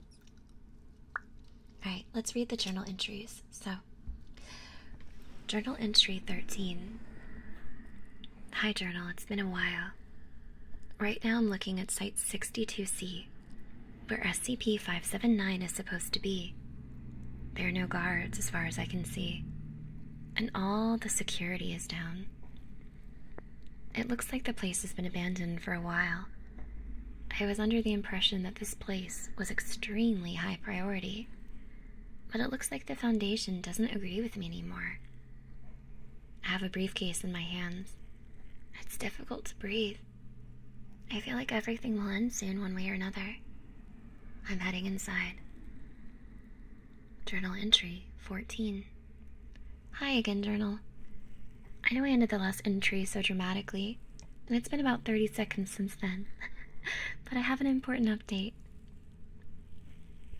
The second I got close to Site 62C, I got a feeling like someone was pressing a gun against the back of my head. Like I was standing on the edge of a roof. Someone's hands were on my back, ready to push me. Some fight or flight shit, dialed as far up as it would go. I don't know what SCP-579 is, but I know it's looking at me.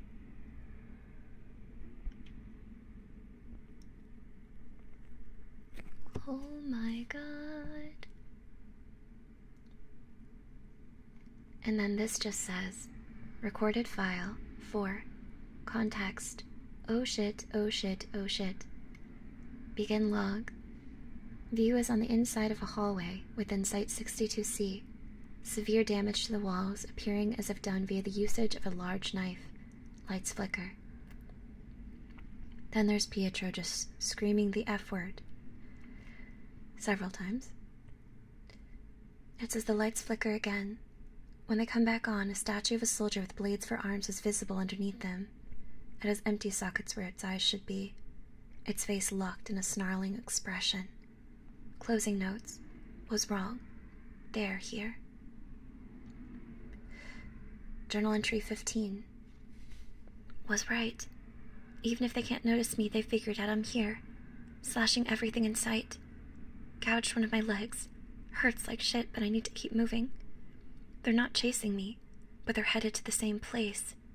I need to get there first. Need to keep watching them.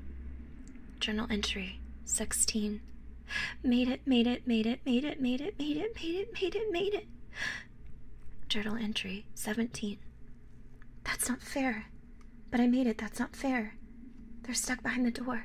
I can hear them slashing at it, but it's reinforced. We'll hold for a little while. A couple minutes at least. I'm in an observation chamber full of instruments for monitoring SCP-579. The actual containment chamber is right below me.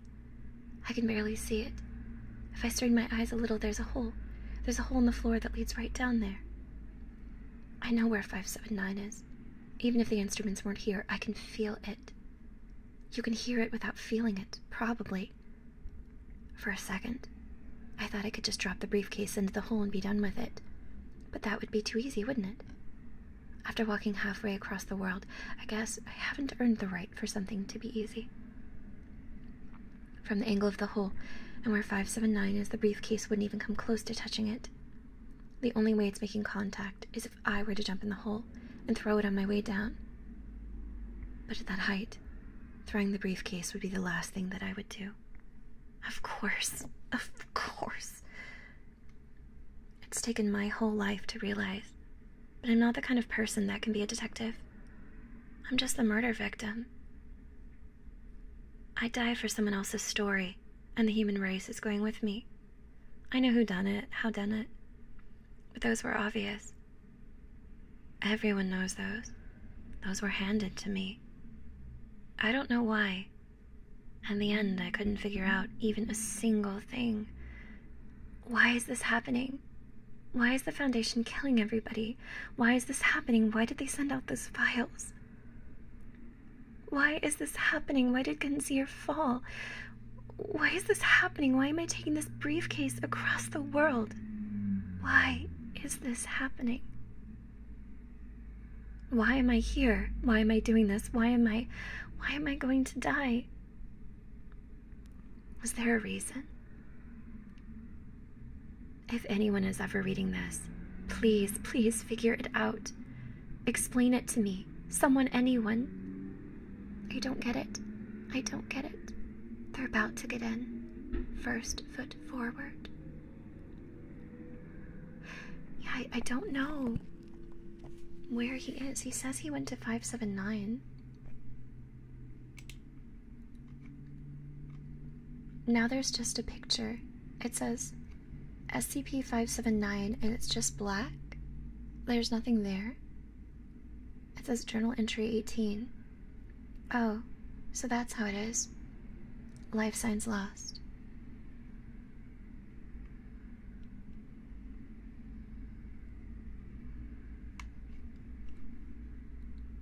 And now there's footnotes. Cause of death determined to be blunt force trauma, believed to be inflicted by impact with the ground following a long fall.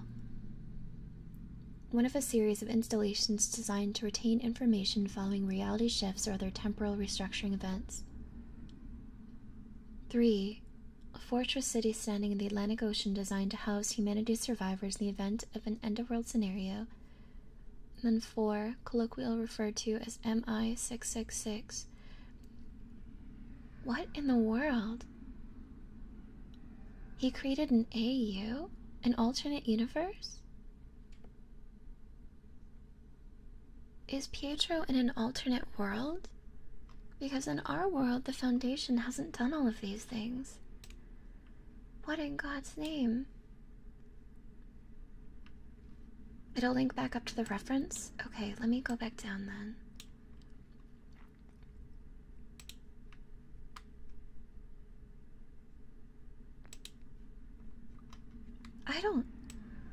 I don't know what he did.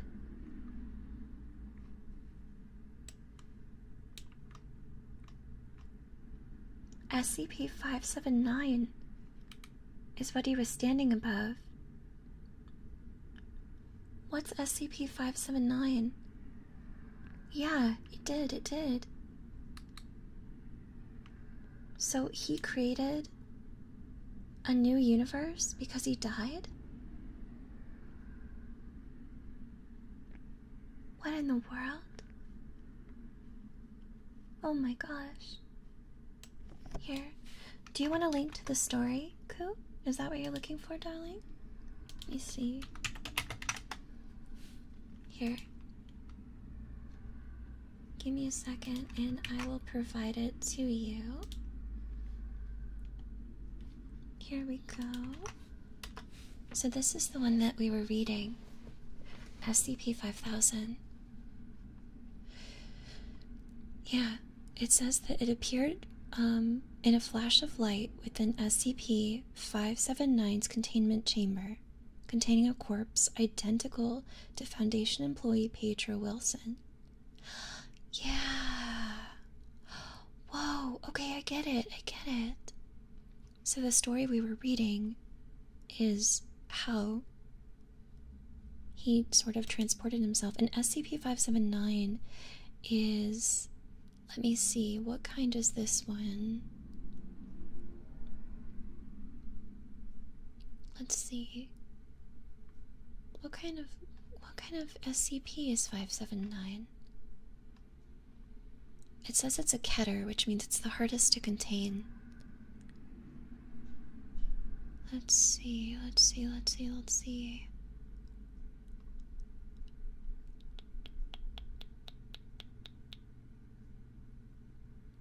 Yeah, 579 is really redacted, so it doesn't exactly say what it does. But basically this person, Pietro, was existing in an entirely different reality this entire time. And the dead body of Pietro that appeared in the flash of light within the suit. Wow, so it's almost like the story is about SCP-5000, which is just a suit that keeps people from perceiving you. But all the dialogue in this is a story about a person's experience within the suit, not necessarily about the suit itself. That's crazy. And he felt a need to go to 579's chamber, which we know nothing about. Oh my god, that's so crazy. That's insane. Oh my gosh. Man, who wrote this? This is incredibly written. Like, I like how I was able to connect things, like the lizard SCP saying disgusting, and the SCP that's definitely not round.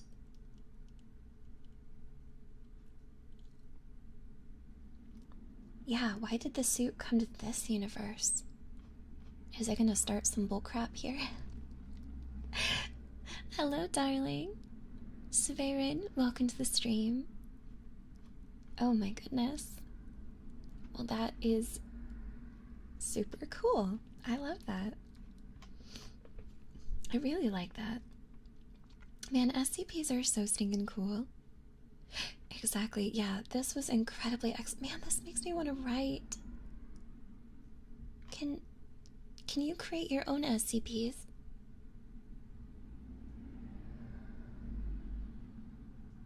Can you? You can? Really?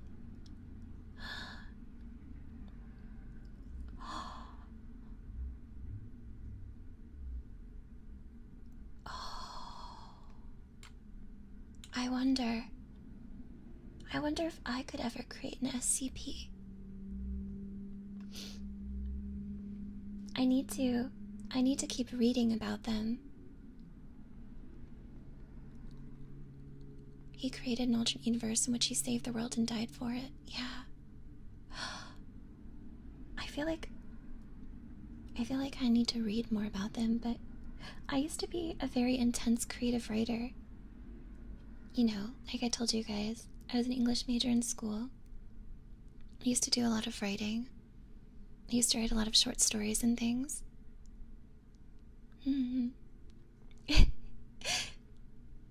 I should think of one. Maybe the more I learn about them, the more creative I can be. I like that idea. I do have things uploaded that I've read, but they're like on like old cringy websites and stuff, so I wouldn't share them. But I've written poems before. That one that I like to hum sometimes during ASMR streams. The old one. Yeah. I never wrote fan fictions and stuff, but I did use to RP a lot. Like, old school RPs and stuff were like my jam. Yeah. Exactly. Oh my gosh. I'm kind of glad I read that one. That was, when I first saw it, I was like, this is so long, it's really intense. You know? Obviously, today's stream isn't super popular, because not a lot of people might be into this sort of thing. But I'm still happy with the way it's gone. And I've learned a lot. Oh, thank you, Jamie Boombox. Thank you. Thank you for becoming one of my beautiful friends. Thank you, Boombox. Thank you, Jimmy. I appreciate you. I appreciate you, oodles and noodles. Thank you so much. Thank you. Welcome. It is really underrated. I really like it. We'll have to do more of these. I think this will probably be the last SCP that I read today, because we did a couple. Protest. Protest, my darling. Oh my gosh, thank you. Did you enjoy today? Thank you so much, Protest. Thank you, protest. That was incredibly sweet. What is a protest, by the way? Not like a protozoa. Protist. I pro at tisting. Thank you, darling. Thank you. Mira, thank you so much for the super. Mira, I appreciate that. Mira says, good news. My roommate paid me back so I can give a little more. Make sure you have enough money for you, Mira. I really appreciate the tip. Thank you very much. Oh, is protist the singular of protozoa? That's what I was thinking about. Yeah. Do you like biology? That's so cool. Oh my goodness. Thank you so much, Mira. Thank you. It has been fun learning about SCPs. Well, tomorrow's nice and easy. Tomorrow's a game. Tomorrow we're playing Bad End Theater. It's like a visual novel, but with like multiple endings you try and get. I know Fauna played it. My friend Brian gifted it to me a while ago, and I really wanted to try it. So that's what we're gonna play tomorrow. And then Holocure, and then I promise, for those of you guys who like ASMR, Friday is gonna be a lot more ASMR. It's gonna be cat themed, so it's gonna be really cringy. So if you want to hear me like get really close, and I'll be a kitty and be like, yeah, 大好き냐. It's gonna be cringy AF. So if you want to experience that, come experience the ultimate level of ASMR cringe. It's gonna be super tingly and super intimate, since today was just reading and just, kind of chill. Also, now I have a toggle to become Dark Fushi, so I can like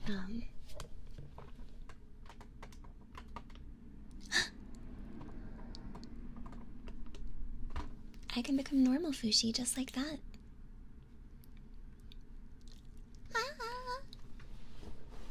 I'm back. This is my normal bangs. See?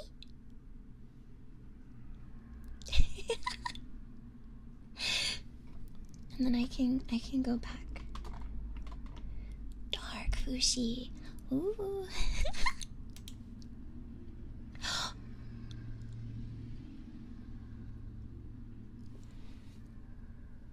Strifer! Strifer! Oh my goodness! Strifer, thank you! Strifer says, got to take a nap thanks to your ASMR. Thanks, cat ASMR, can't wait. Oh my gosh. Strifer, thank you so much for the super. You were too kind today. Thank you so much. That's incredible. Thank you. Thank you, Strifer. Come to the kitty stream so I can give you extra cringy, like, kitty kisses and stuff. Saying it now is kind of weird, but it's gonna be really cringy. Thank you so much. That is a massive dono. I greatly appreciate that. Thank you. Thank you so much. Oh my goodness. I feel so spoiled today. I know, I'm so excited. It'll be really fun. This week is like extremely chill, I guess, in the grand scheme of things. Look at me, I can transform. Blah.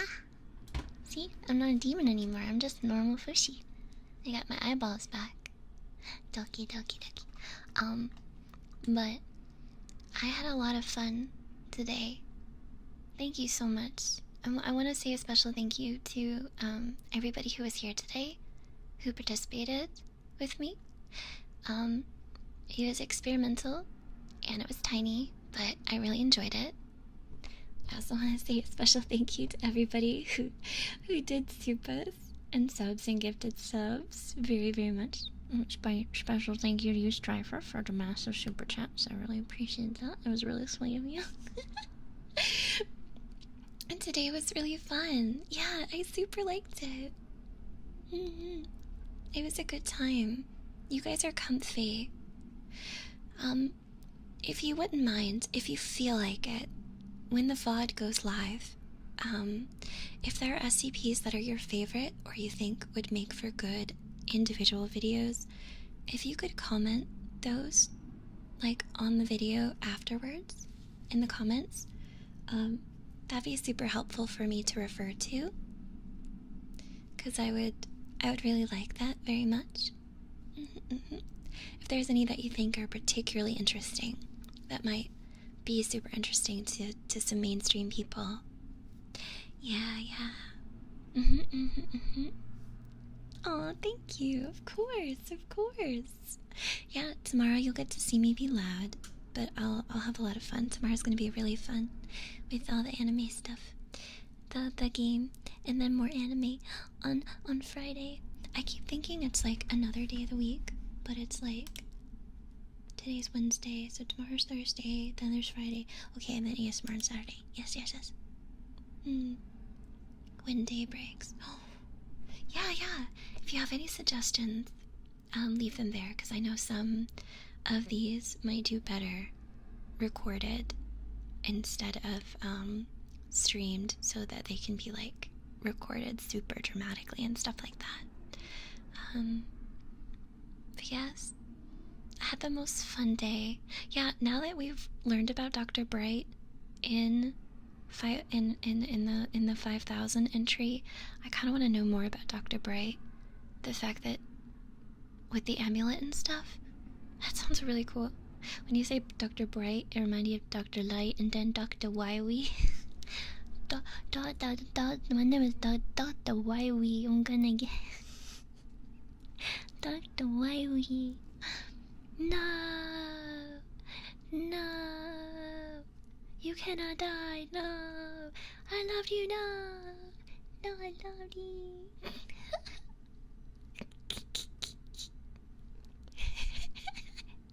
Walkman and woe. Okay. Well, I'm gonna go and cook some peanut chicken for my dinner, and I will see you guys tomorrow, okay? Okay. I love you guys. Hope you have a great night. I'm glad you enjoyed today. It was super fun. I love you guys so much. You make my days bright and sparkly and beautiful. Okay. I'll see you tomorrow. Okay. Okay, bye guys. Kiss.